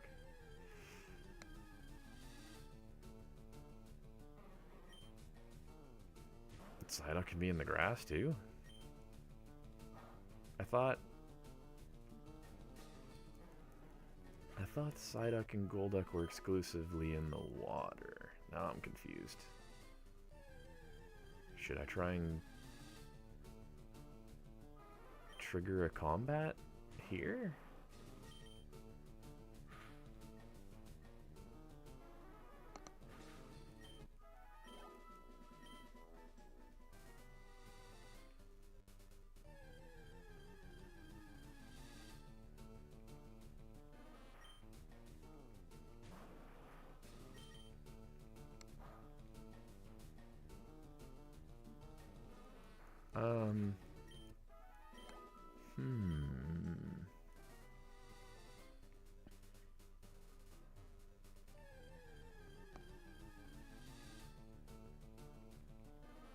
I'm thinking this is not gonna work.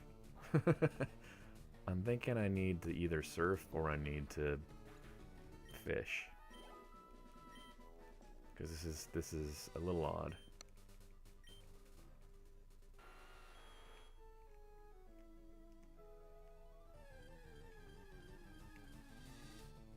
I'm also kind of thinking maybe Island 3 is better for Golduck spawns. Higher level of island, higher level of things.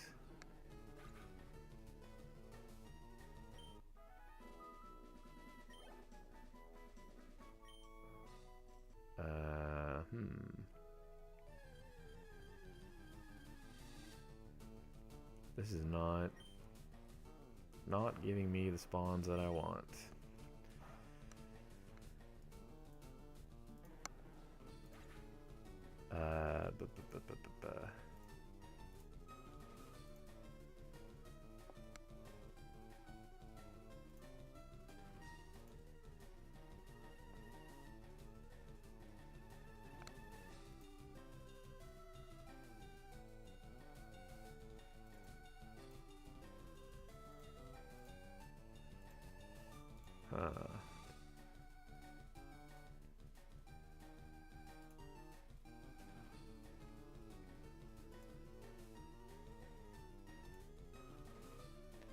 Okay, odd.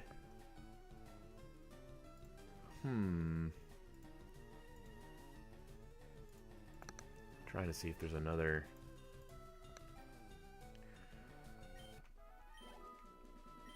Trying to do a quick Google search to see if there's another spot that's even better for. Oh my goodness.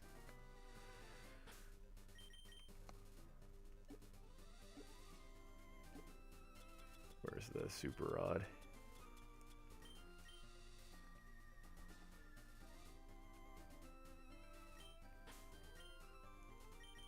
Come on. Give me a Golduck.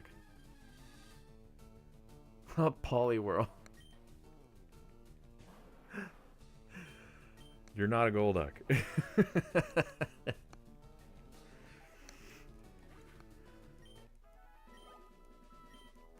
You, sir, are not a Golduck. Oh, as if we just got a Poliwhirl of all things. That's funny. Oh my god. I don't think this area is that good of a spawn for Golduck. Or it knows that I need one and it's going like, nope. Not for you today.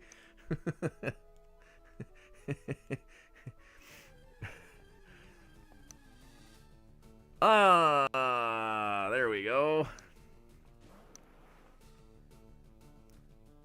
Now.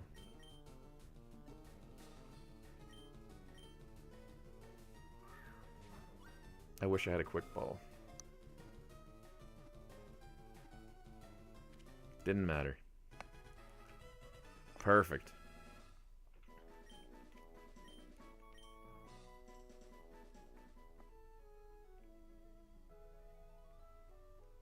Okay.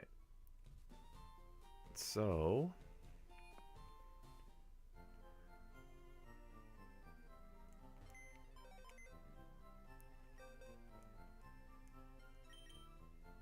we are going to move Omastar.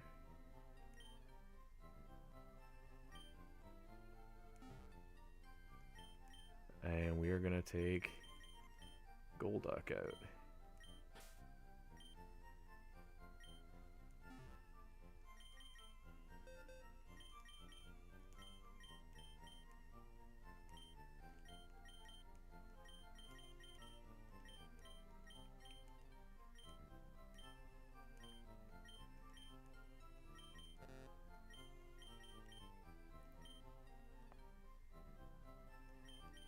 Move the Skarmory over here. Because I'm believing one of those will be traded out. Here's my shiny. My shiny Metapod. Alright. Now, we have Golduck with us. Route 18, it said. So we got to go back to Vermilion.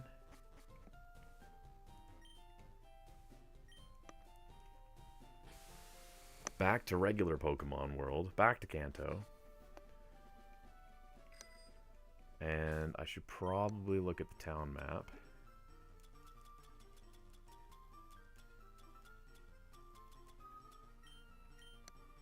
Where's Route 18? Route 17, 16... Route 18. So we're the Safari Zone. So I want to go up to Saffron, Celadon, and then work my way down. Okay. Could fly there, but...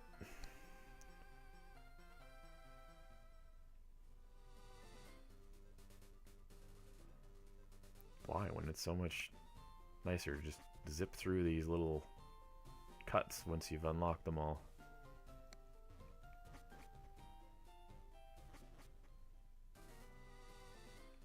Up here, through Celadon.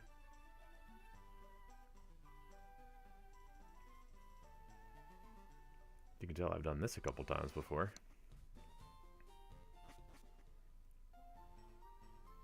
And then I think, yeah.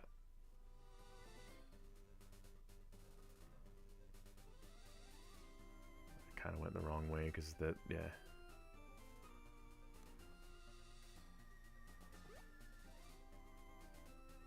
There we go. Route 18. So our Golduck trading person should be here. Probably this guy. Yes.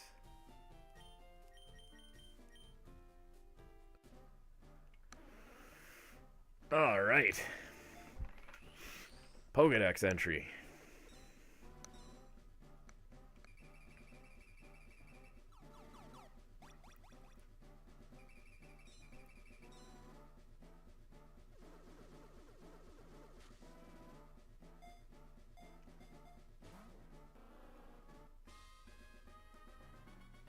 Hayden sent over Mark. I love whenever the NPCs name their Pokemon.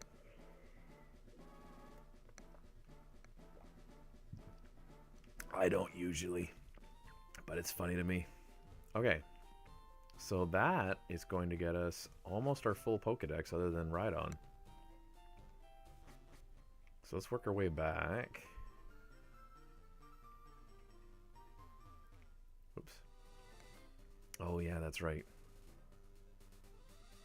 I forgot that because this is technically a hill.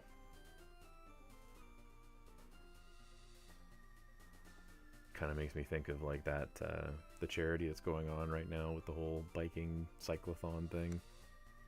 As they go uphill, everything comes to a grinding halt. Too funny. It's so slow.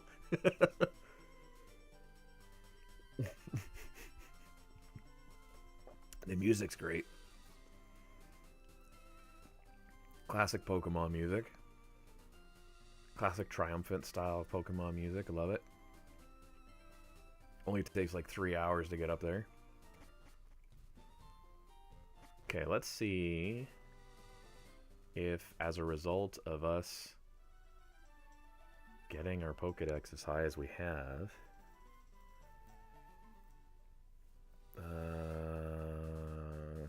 Celadon's on the side, so to go up, yeah, we have to go up to Cerulean.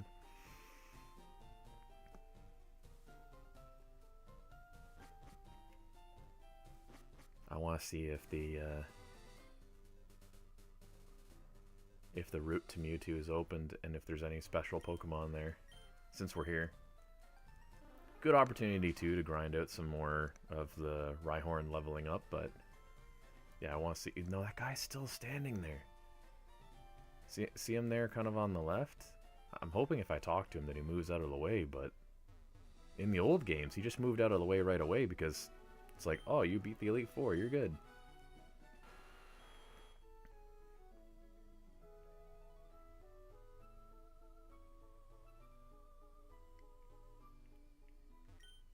This is Cerulean Cave. Horribly strong Pokemon live inside there. It takes a very special trainer to be allowed in here. You'd have to be strong enough to become the Pokemon League champion for starters. And you would have to have made a great achievement.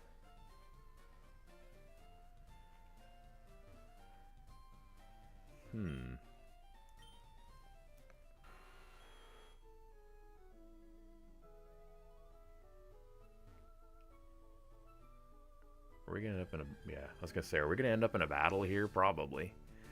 With a Tentacool. A level 16 Tentacool. Take it out with a water gun. Critical too. That's just mean. Critical hit on a Tentacool? Like, what did it do to us?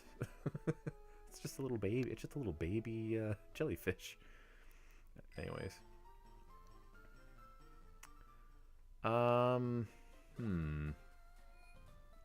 So we're still not at the point where we can do... Okay, I want to deposit the Lickitung.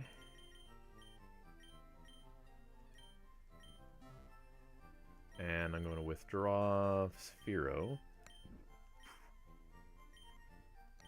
who's my fly. I should probably turn a Skarmory into a fly one, actually. That'd be so cool. Maybe we should do that right now, actually. Because I'm definitely going to keep one. So, you know what? Let's do that.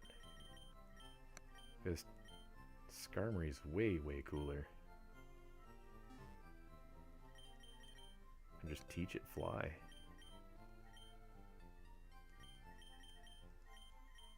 Doesn't matter to me which gender they're in. They're both the same level, so... Alright. Or do I teach fly to Dragonite? That could be fun too. I'll teach fly to this one.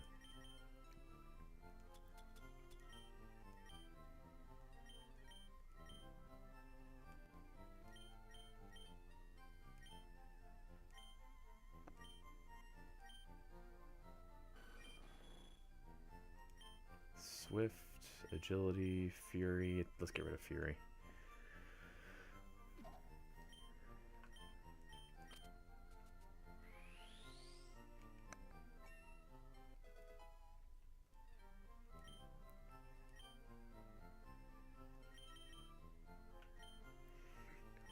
So we're at 171 now, because of course we got the Lickitung entry and we got the Skarmory entry, so that's good. I'm going to fly to Pallet, and I'm going to see if that has anything to do with...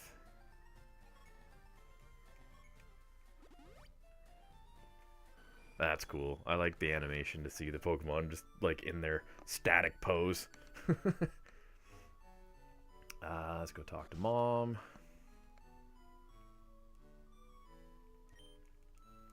Get a quick rest here.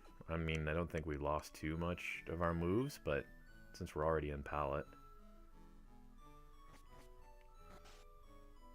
And Professor Oak. What are you going to say about my Pokedex, I wonder?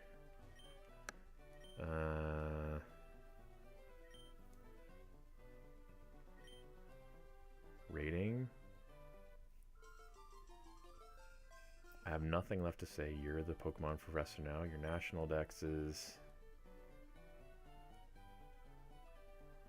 So does that count as the great achievement?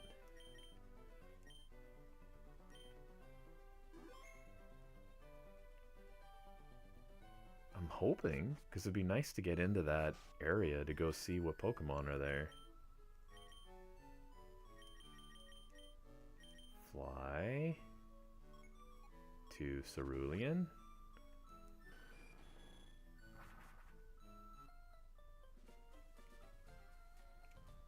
Okay. Let's see what this guy says now. Because he's arguing that I'm the Pokemon Professor, so that would tell me that we got our achievement, maybe? I could go back to Celadon and talk to the guys in the tower that are like, talk to us whenever you've completed your thing.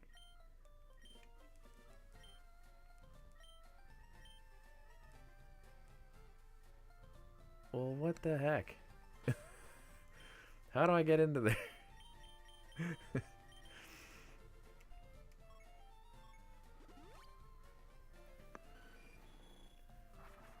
Because who was the one when they wanted us to talk to them? Somebody here, right? I'm trying to remember all the different... Like, is it someone in the department store? They're like, I'm the developer... Service counter. What floor is it? Is it the 4th floor? Or is it one of the other buildings, I wonder? Oh, this is the Wise Man Gifts. What's this one? TV Game Shop.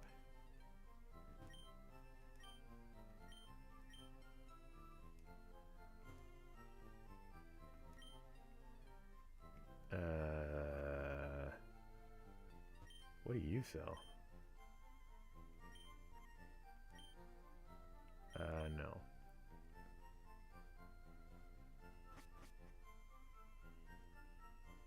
Is it not in the Celadon department store? Am I completely forgetting where Game Freak's headquarters is?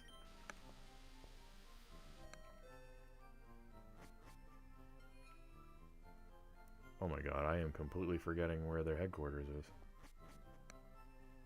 Yep.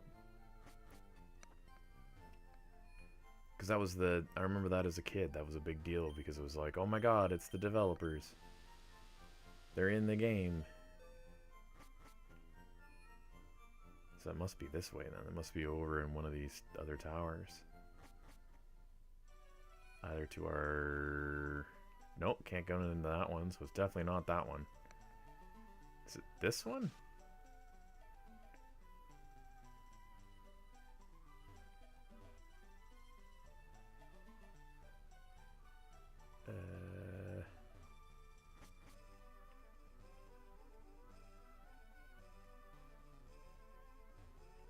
Game Freak meeting room.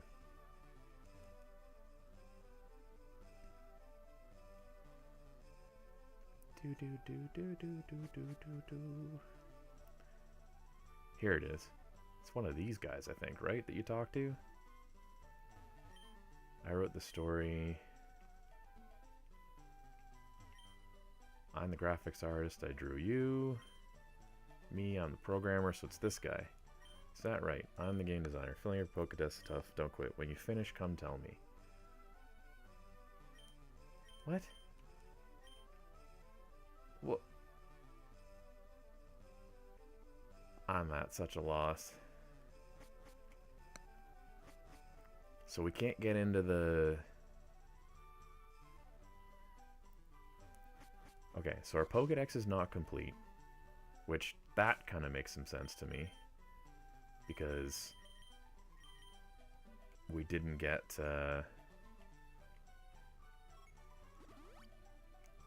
we didn't get Mewtwo yet, and we haven't got Rhydon yet. Okay, so fair. But what am I missing for progressing to open Cerulean Cave to do that?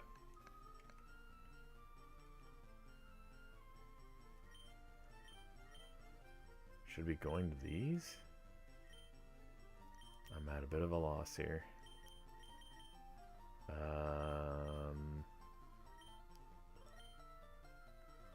Let's try and check out the islands. As I say, we're going to organically try and get Rhydon to evolve at this point. Rhyhorn to evolve into Rhydoning once again, as I correct myself. Okay, so this is the daycare, which I don't think had...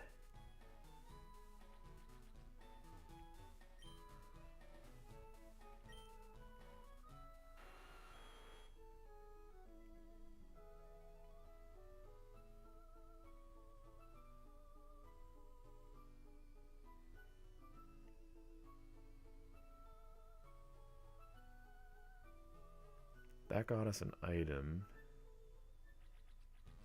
Oh, wait.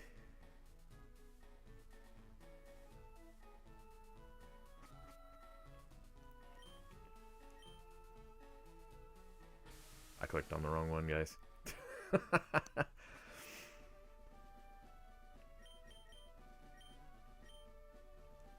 Is it the first island that has Bill and his buddy there that do all the stuff? Because I think maybe that's what we have to do, is unlock the... like in the Super Poke Center? Because he needs the other...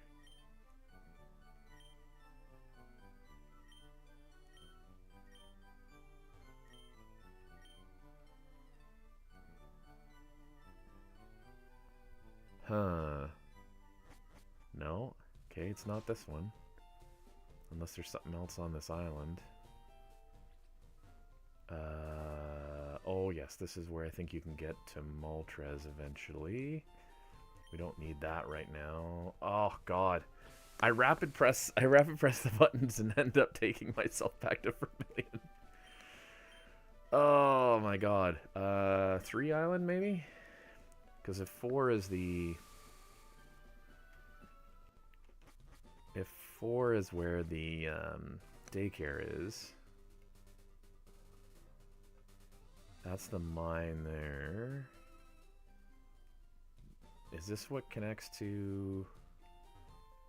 no, this is the...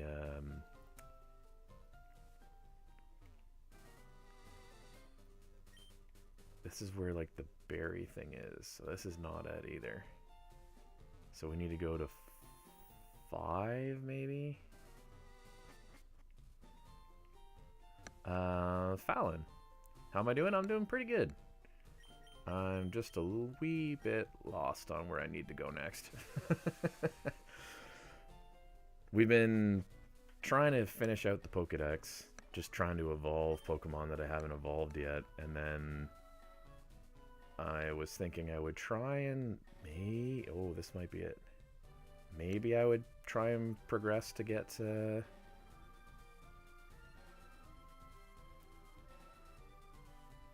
in PFP? In PFP?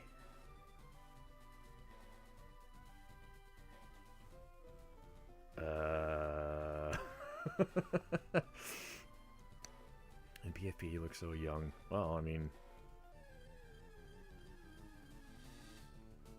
yeah, I have no idea. I don't even know what PFP stands for right now. My brain is blanked. I'm sorry.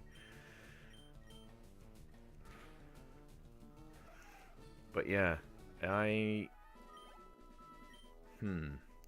trying to evolve Rhyhorn into Rhydon. I can't remember what level it evolves at. We've got Lickitung now. And then... oh, in my profile picture. Ah, see, I wouldn't have thought... oh, on my Twitch logo. Oh, yeah. Believe it or not, I'm not drastically older than that. I just have this benefit of having the early grays, or whatever you want to call it. The tone in my hair went very early. I have to blame genetics for that. It's funny because if I don't have this, I don't look at all that old. I just have this streak here in the middle of the white. And then I have a little bit of the toning in the mix. Mostly stream Pokemon, I guess. You know, I wouldn't have originally said that, but I'd say probably as of late, yes. I would say between Pokemon and Nintendo and a bunch of that, like, if I look at my most recent streams, it was, you know, Animal Crossing, it's been Pokemon. I did, I think just last week, do a little bit of Forza 4, just kind of going back, just because I do a lot of kind of like, I would say nostalgic streams, like things that are nostalgic to me.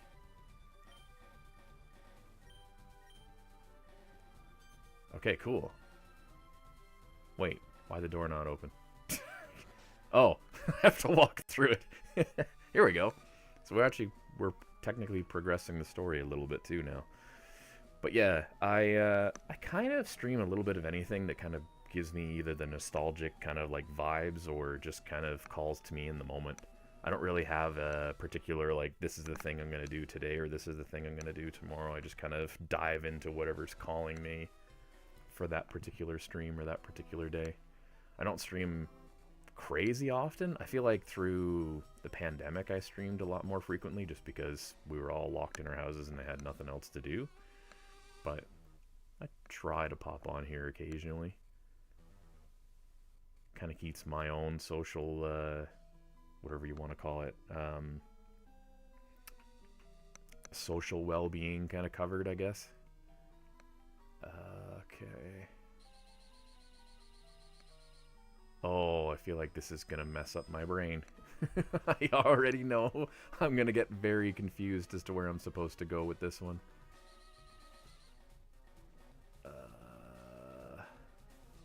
Oh, shoot. I think I wanted to go the other way, didn't I? Because, right, unless this kind of kicks me... Okay, maybe. I can at least get this item. Pearl. Okay. Not really worried too much about money. Hey, fight me.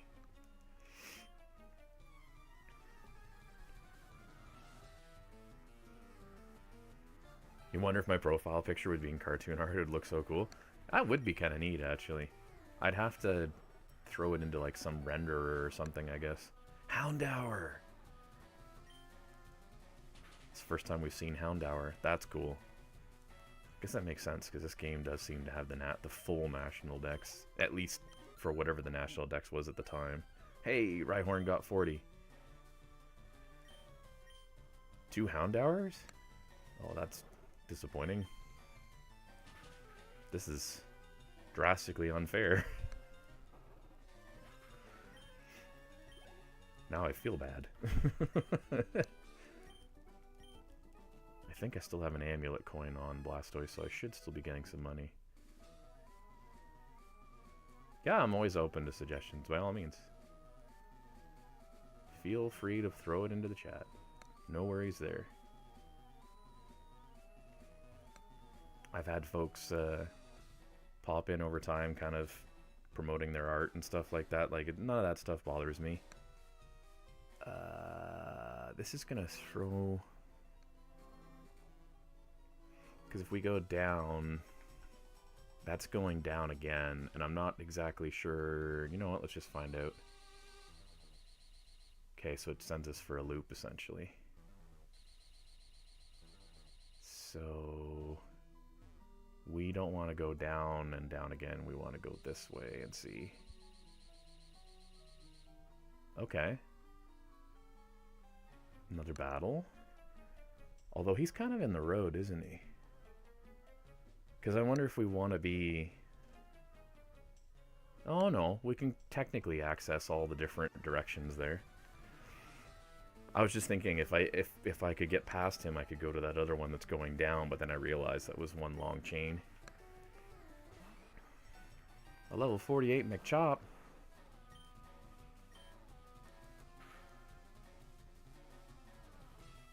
Critical hit with water gun. Oh, where's my water? Speaking of water gun.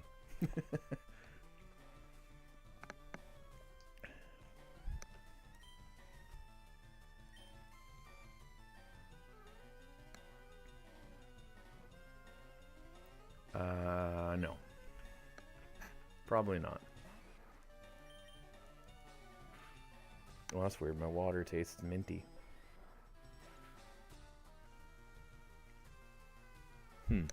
Might have to rinse that out.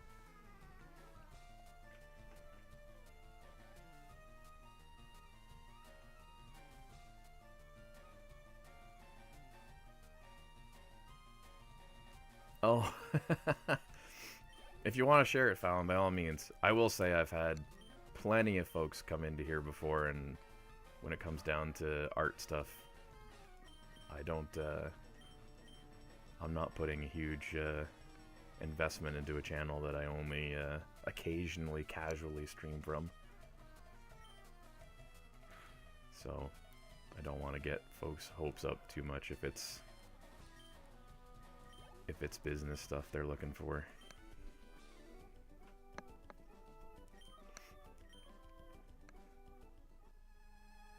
Seems to be a common thing on Twitch nowadays. Folks are kind of seeking out wherever they can for that type of business. What the heck? Where is this supposed to go?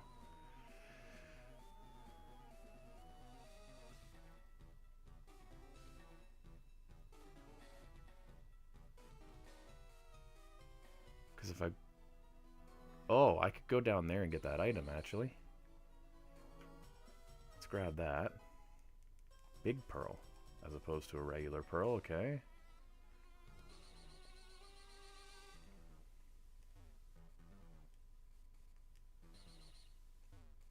I feel like I've messed this up again.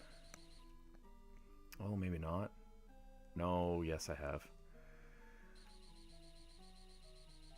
Oh wait, this is gonna make you do a bunch of loops, isn't it? That's kind of the... Okay, I see how this works now.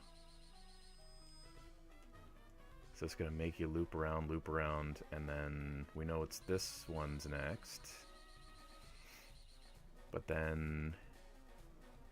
Which of these am I supposed to do? This is absolutely... Am I on Discord? I use Discord just for family and friends. I don't have a Discord for streaming. I literally use it like a boomer would. I use it as like a phone service, essentially. No, that just loops us back. Okay, so it's not up. Is it this one? Oh. This is going to be frustrating, I feel like.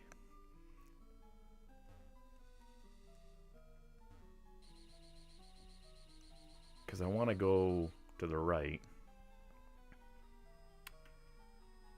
But I don't see a method in getting to the right.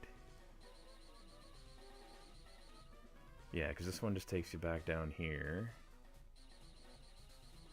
That one takes you up there. So we know we don't want to go this, or... Yeah. How do I get over there? Is it this one? No.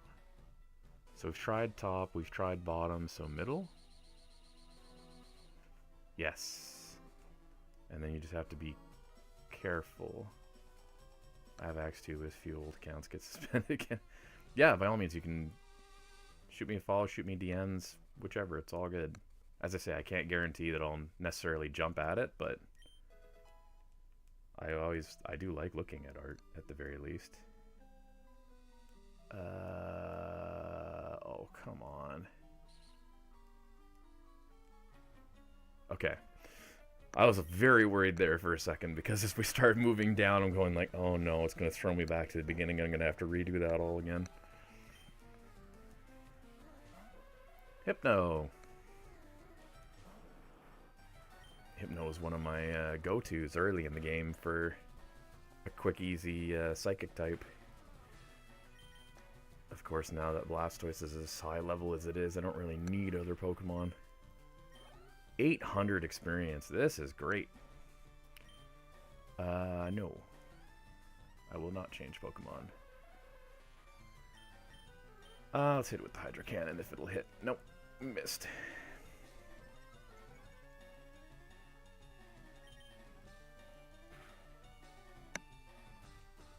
Nice.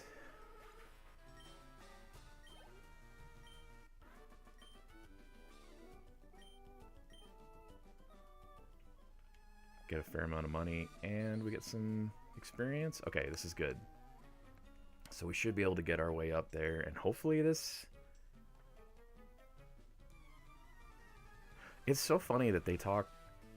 Well, anyways, for anybody that is worried about spoilers, it's so funny they talk about Giovanni being the leader of Team Rocket, even though if you play the main game, he kind of steps away from Team Rocket after you've beaten him and then beat him in the gym, but... Oh well. Vileplume. Vileplume, you might be a bit of a problem.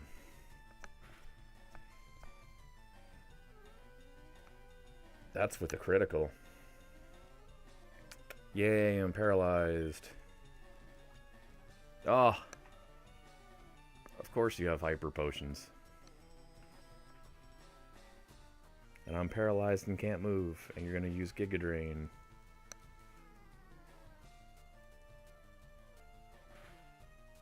Flinch. How much does Giga Drain give him back for health? Oh, it's a fair amount, actually. That's not great. Oh my god.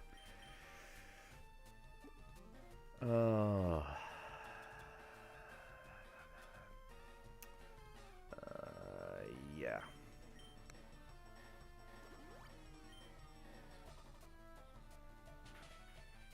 And then I'll use a max potion.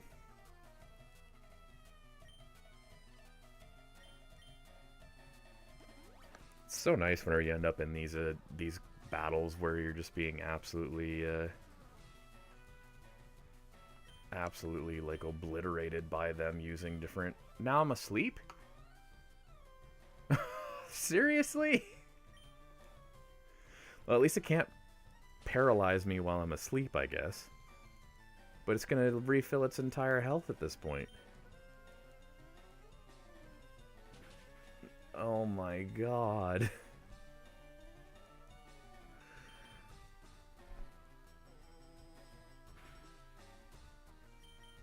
Why did it suddenly use Sludge Bomb? Has it finally run out of Giga Drains?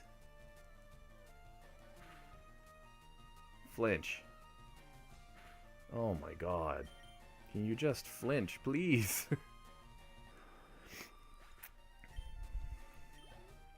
Yeah, I better get 1,000 experience for that. Craziness. Arbok. No, I won't change Pokemon for Arbok. We're getting a lot of experience. We're just getting absolutely obliterated by them using all these items and everything. Come on, Hydro Pump, take it out. Yes. This is good. It's good for leveling up. It's just not great in the sense of,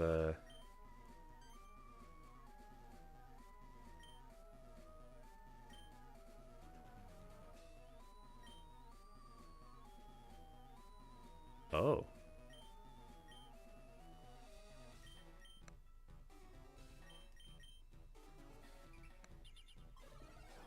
Outranks me as a trainer.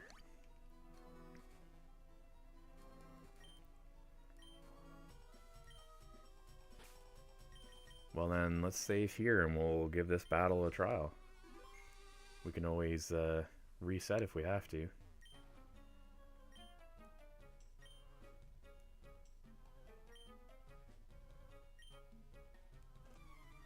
Oh, I see. They don't realize that Team Rocket's been disbanded. He's like, how dare you come up with these lies? That's it? A level 53. Seriously? Oh, I'm getting so bad with the misses now. We've had more misses on these trainers than we've had on any of the wild Pokemon we've battled for the last few hours.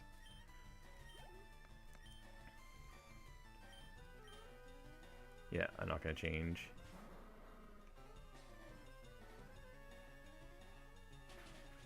Why does Weezing have Thunderbolt? Excuse me? Hit it with the water gun. Probably won't take it out. It's okay though, its Thunderbolt won't get me. Well, so long as it doesn't paralyze me. 1,000 experience. Houndoom.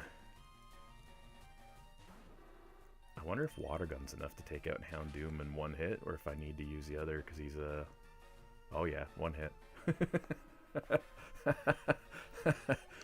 1,200. Nice. That's good. That's Giovanni's badge. So it's true? So wait. We'll abandon this warehouse, but don't think this is over. I won't let this be the end. I will find Giovanni and I will resurrect Team Rocket. I will. Until then, farewell. All the rockets are gone.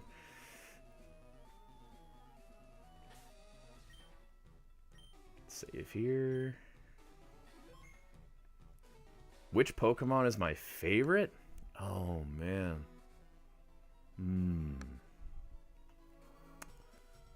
Favorite starter? Squirtle. Favorite overall? That's a tough one. Gengar is up there. I really like Gengar a lot.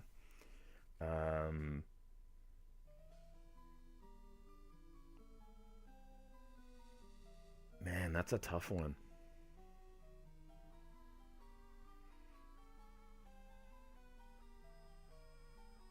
Yeah, that's a really tough one. Yours is Charizard? Yeah, Charizard's a pretty good one too. I like Charizard for the fact that it's a comboed Pokemon. The whole fire type being able to fly and everything is cool. I like a lot of the Pokemon that can do multiple things. Blastoise is a bit of a shame because while Blastoise is like my favorite starter line, like from Squirtle upwards, because of course it was my first and it was like the box art of the very first Pokemon I played, it doesn't have a lot of utility later on because being only water, like being straight water type, it's only good against certain Pokemon. What's this guy?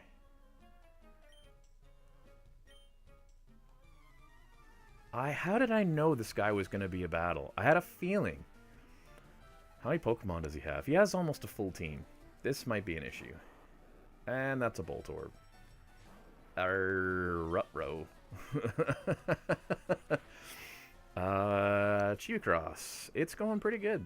Thanks for popping in. We are trying to evolve Rhyhorn, and I'm also trying to clear some of the Sevi Islands in Leaf Green, Fire Red, and I'm getting absolutely my butt handed to me by electric types. As I did not anticipate I would have this many electric types to fight against in the last couple battles here, but... Magnemite. Seriously?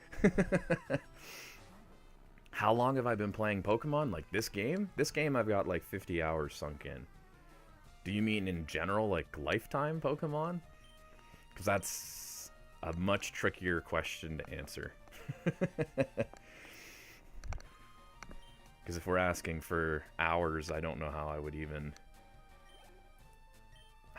even break that down. Total? Oh boy.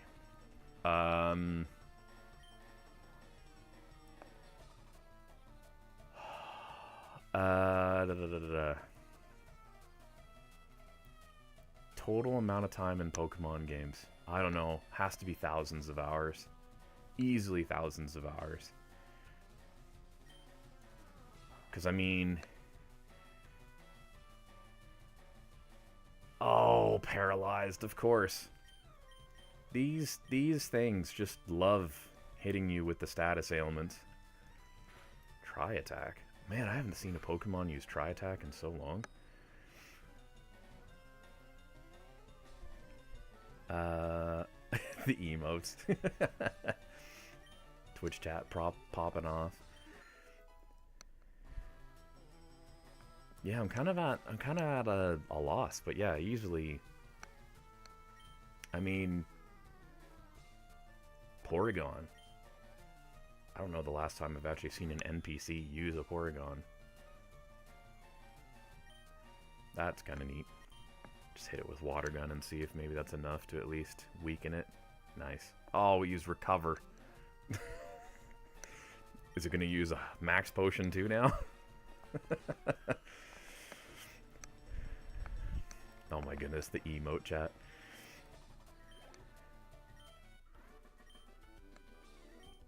Yeah, it's an interesting question whenever you ask, like, a long-term... Yes, finally! A long-term player on, that completes everything other than Mewtwo. For the Kanto Dex. So that's good. So hopefully, that gets me access to Cerulean Cave, and then we can at least take a look at trying to get to Mewtwo.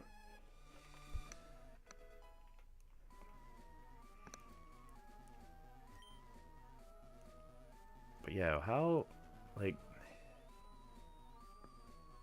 my head is, like, trying to just process the idea of trying to calculate out even a rough number of hours of Pokemon whenever you've played since the very first game. And I can't even fathom a number. What do I do whenever I'm not streaming? Well, combination of general life things, IRL stuff, essentially work, things around the home, like your typical, just general life activities. Streaming's actually on the lower tier of things that I do just because of the fact that it's kind of more of a hobby as opposed to the thing that pays the bills and kind of gets all the mix of things through. Rhyhorn Evolve. I mean, I'm really glad that Rhyhorn evolved because that took absolutely forever.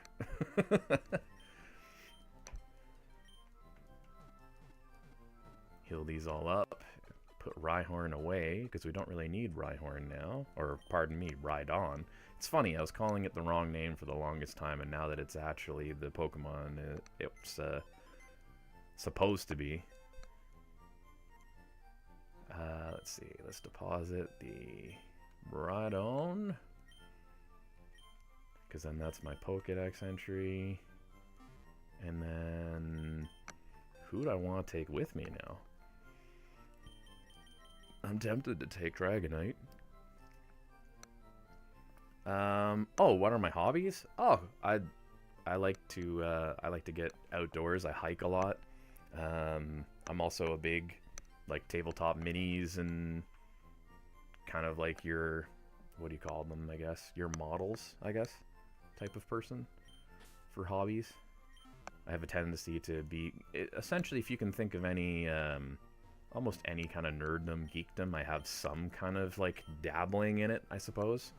Like, whether it's making, like, if I grab one of these guys, whether it's, like, model kits, so, like, the heavy arms here, Gundam, this is a small model kit for a Gundam, actually, but if it's something like that, or Warhammer, or Lego, video games, of course.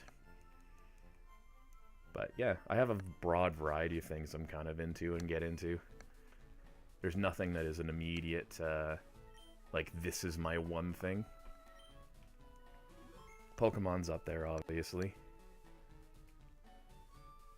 And Pokemon has a lot of different facets to the hobby now, because of course there's the games, there's the cards, there's, like, I was showing this earlier on stream, like, there's art you can get from different artists, so here's, like, one that I got at a convention back a while ago. Paints different Pokemon on the different energy cards.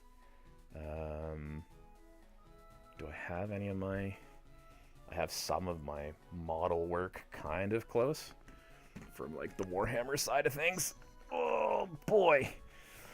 I'm not majorly, I'm assuming that you're aware of what Warhammer is and that type of miniatures. I'm going to try and kind of bring this into the camera and have it focus on it instead of focus on me. So there's a Space Marine that I've done, built and painted. So stuff like that, just general kind of keep the hands busy type of stuff. Right now the project I'm working on is these guys. I'm more Chaos Space Marine. Don't focus on my face. Stop, camera. So stuff like that. They don't have their arms yet, but that'll eventually be a Rubric Marine. I guess technically, like, streaming is kind of a hobby of mine. It's in the mix of stuff that I do. Now I'm kind of at a loss. So what did he give me? He gave me the Sapphire. So we need to go back to Island 1, I think.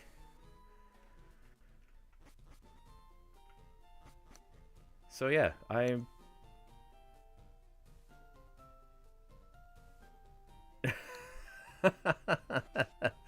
You know, it's funny because Fallon, who came in here, has just said the exact same thing.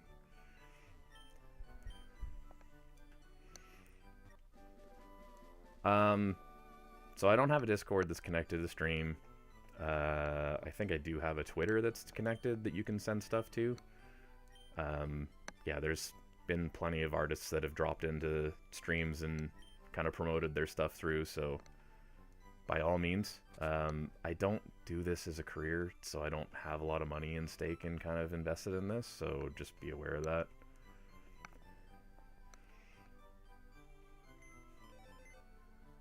Linked up with Lynette. Managed to link up trainers in the Hoenn region.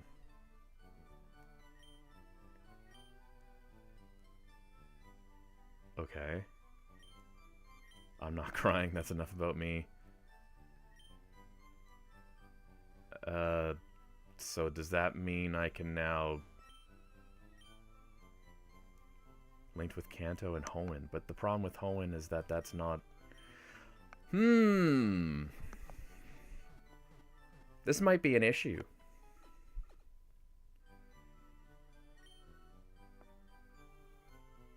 Because Hoenn's Ruby, Emerald, and Sapphire. So... how...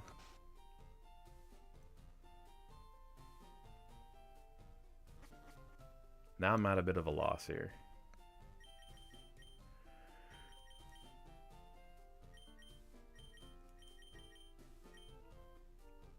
Does this mean I can finally go into the Cerulean Cave?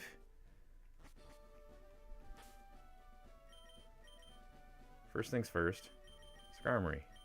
Slimy. Palette.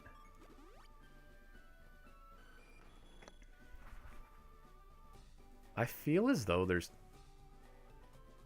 Why did I fly to Cinnabar? What am I doing? I'm mixing up my areas. Palette is on the end of the island, not on the actual island. There.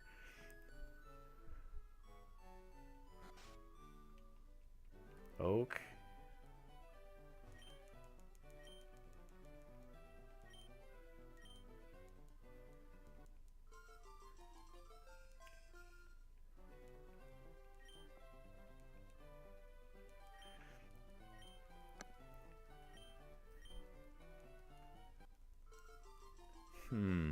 This is a bit of a issue, isn't it? I feel like I haven't triggered a certain...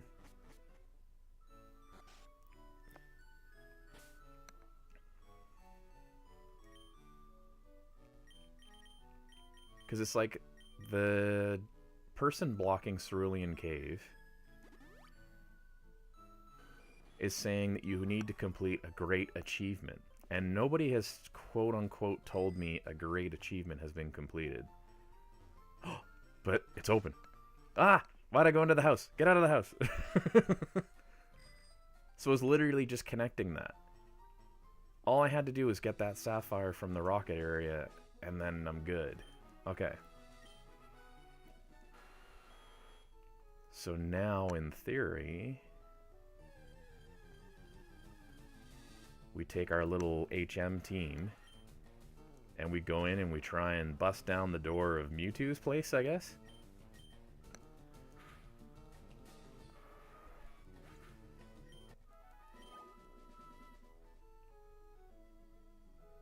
Assuming that it's there, and it hasn't moved to another area. Did this guy totally just disappear? Oh, that's odd.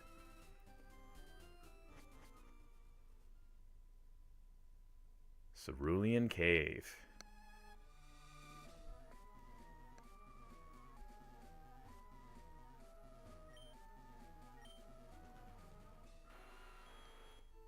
They added so much color to this. I don't remember it being this colorful before. What even is in here for spawns now, I wonder? Let's see. Let's find out. Wobbuffet. I already have one now, but cool. Oh, he's tanky.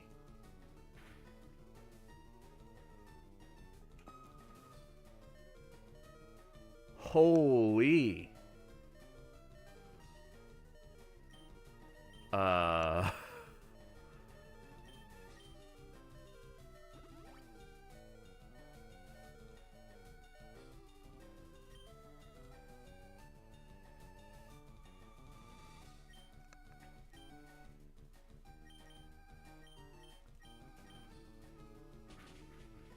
Bite super effective. Whoa.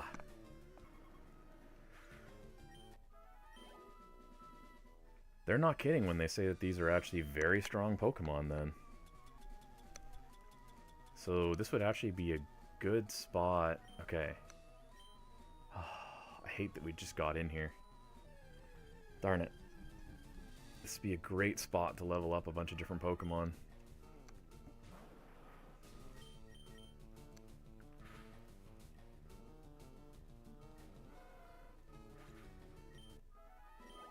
Like, if we're getting 1,000 experience per, that's huge. Hey, look, it's a Parasect. The same type of Parasect that is my... try a Hydro Cannon? I think it's going to survive it. Yeah. Whoa, that's a chunk of a Giga Drain there.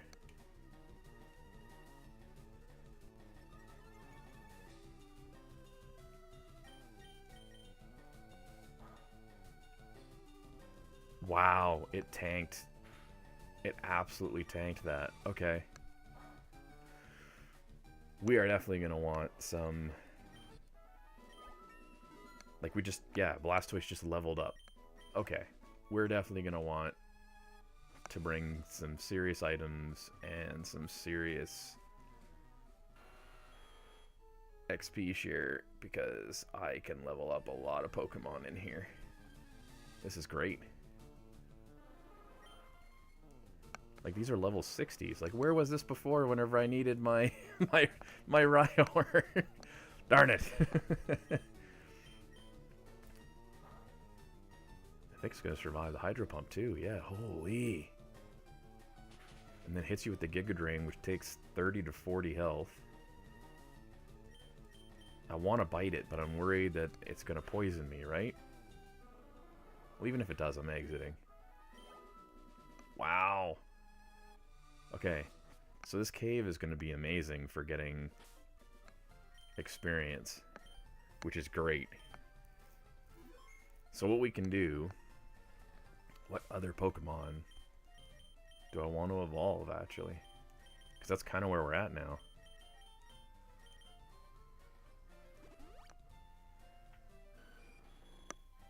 I could quite literally evolve and level up any Pokemon using those. Just using XP share is going to be amazing in there.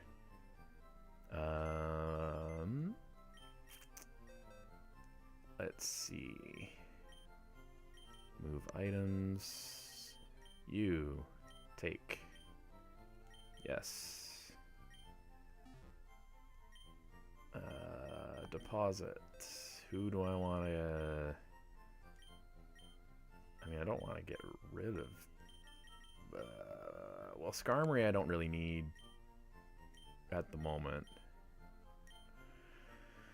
Because I don't think... Yeah, Fly's not going to necessarily help me inside of the thing. Who should we level up then? Man, there's so many different options now. I kind of want to level up a Larvitar. Try and get a Tyranitar out of this. As like my next leveled up Pokemon. Swinub is one that can evolve. Sentret evolves pretty early. We could get the Sentret out of the way.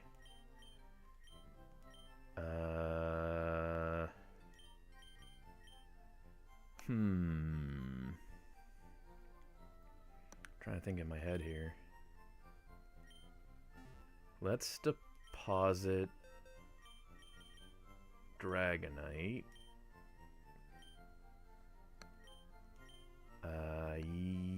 No. Withdraw. So let's take out a Larvitar. Larvitar for sure.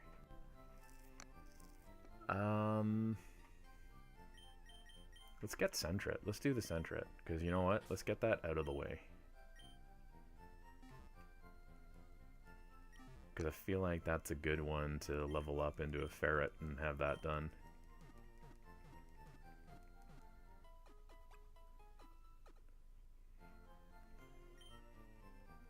Okay.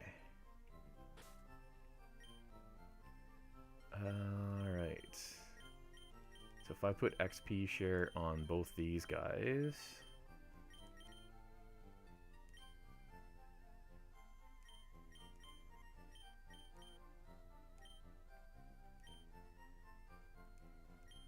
There, that'll be my little XP army to start. And we just have to surf our way around, which is not the end of the world. Have to do that anyways.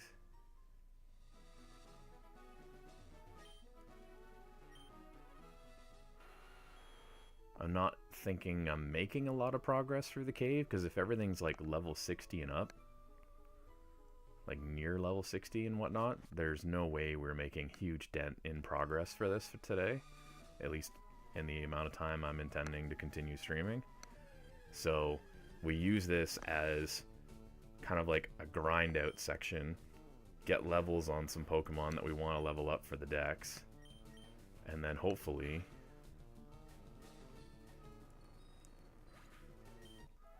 that also levels up Blastoise enough so then we can just stomp through here later. And then maybe we'll see Pokemon we haven't seen before, is the other thing.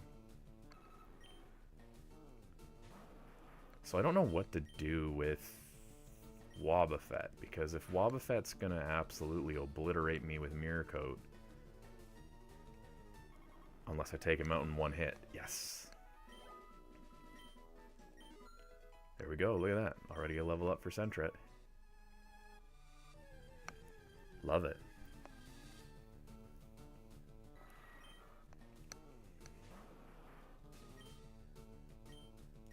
I feel like none of my regular moves are going to be strong enough to take these down now. Yeah.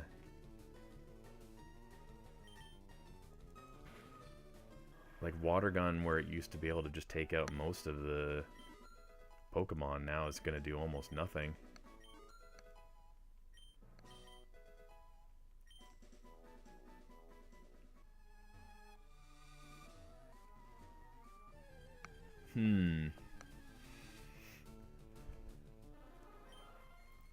Like Parasec's a tough one because that's a very strong Pokemon if you don't take it out in the first move. Nice.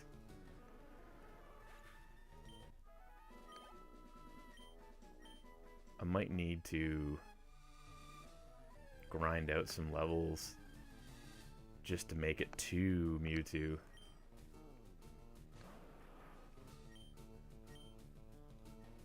How much damage does Bite do on the... Not much, okay. It flinched though. So Water Gun is actually more effective for damage even though...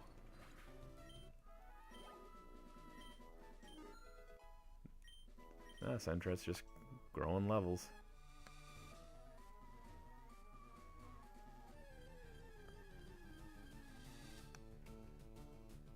Yeah, this is not bad overall.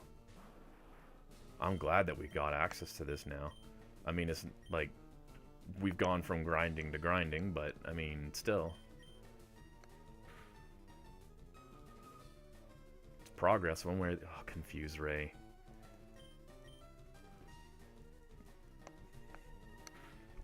It's progress one way or the other, right? Which is good. Don't hurt yourself. Oh, come on, Blastoise. Snapped out of confusion. There we go.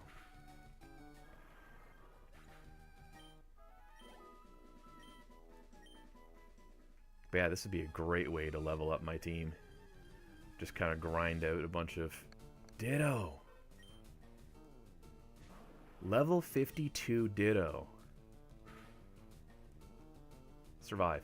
Ugh. As if Ditto is the one Pokemon that goes down to a Water Gun.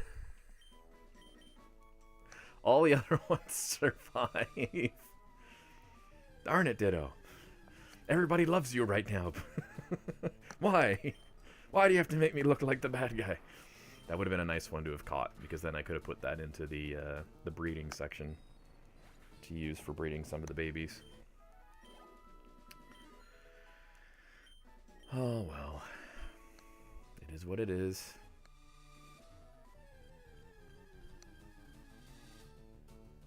Electrode. See, the thing is with the Kanto Dex, the only thing I'm missing now is Mewtwo.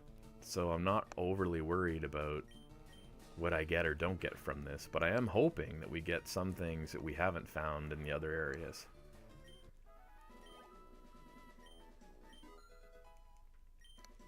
Not to mention we're just... Look at that. We've already got Sentret evolved. That was fast. That's amazing. That's a Pokedex entry right there. Sentret evolved into Ferret. Furret. Not Ferret. Ferret is the actual animal. That's so funny to me.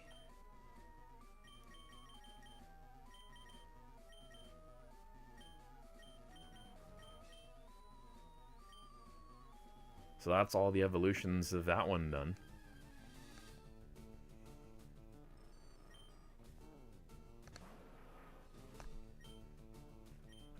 Hit it with the Water Gun.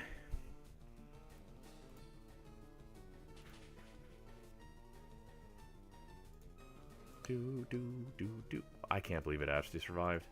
And it paralyzed me? You're kidding me.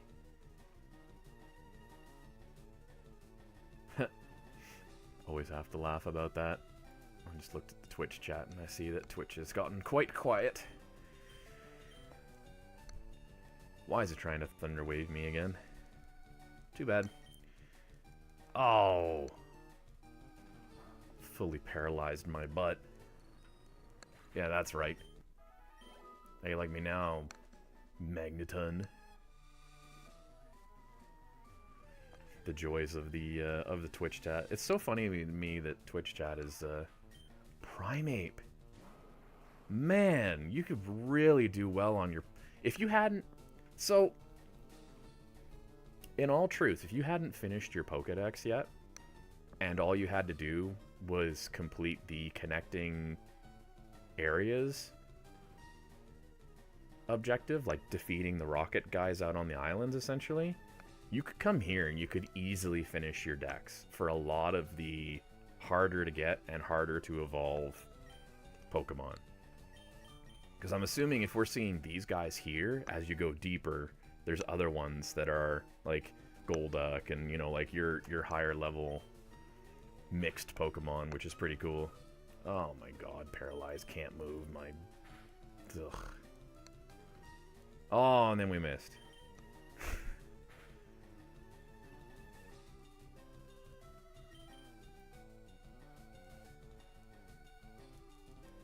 There we go. Hit the Primeape. Yes, we've defeated the Primeape. Yay, Larvitar is level 18. But yeah, I'm really happy about getting access to Cerulean Cave. That has been one of my objectives for a while, and I didn't realize that because the game had changed since Leaf Green and Fire Red had the additional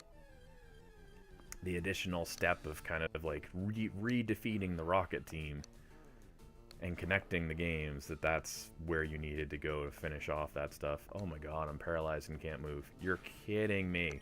If I'm going to get wiped out by a level 14 Tentacool. Okay, good.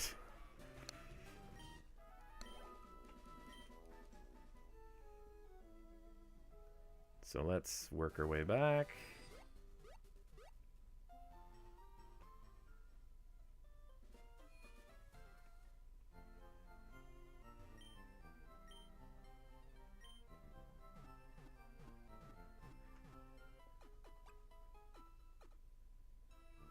Alright.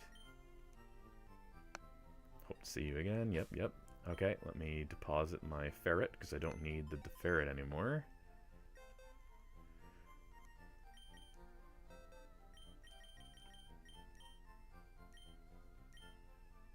What should we take out? What should be my next evolution dex entry? Do we want a Quagsire, or... Quagsire, Xatu, what is this one? Jumpluff or Skipluff? One of the two? Or do we want the classic Donphan from the original movie that was like, whoa, new Pokemon? I think that's the one we're going to take.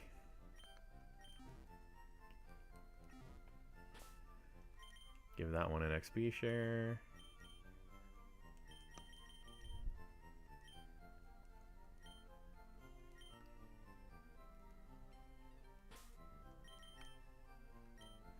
We're at 173 for overall Pokedex, which is not too bad. The Kanto Dex is 149 of 149. Literally the only one we're missing now is Mewtwo, and then hopefully, presuming that we get Mewtwo, we get the nice cool certificate that they give you at the end where it's like you've completed the Dex or whatever. I would hope. Because that's always my objective in these games, is to get the Pokedex certificate at the end. So I mean, literally we're just missing 150, number 150. Technically 151 as well, but I don't know if they... Do they actually register that, or do they skip it? Oh yeah, they register it, 150, 151. Now I have Sentret and Furet. I don't have a bunch of these other ones.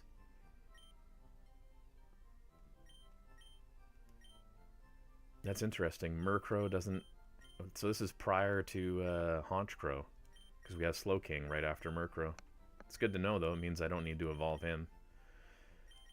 But yeah. Larvitar is at the bottom. So that means that our 247 and 248 are going to be Pupitar and Tyranitar, so that's where I want to get to. Work on that national dex. But yeah, guys, that's probably where I'm going to call it for today. Thank you for those of you that have come to stop by and kind of chat in a little bit. I know a lot of it's been kind of the same Twitch art sales stuff that is the general side of things. This has been streamed, of course, on Twitch and YouTube.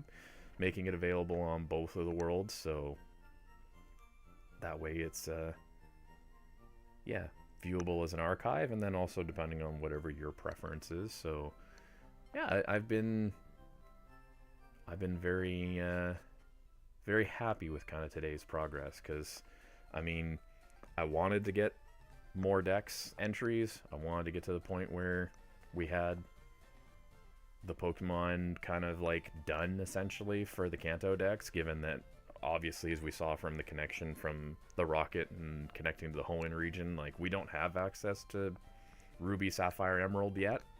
Maybe that'll be on the Switch soon. Maybe not.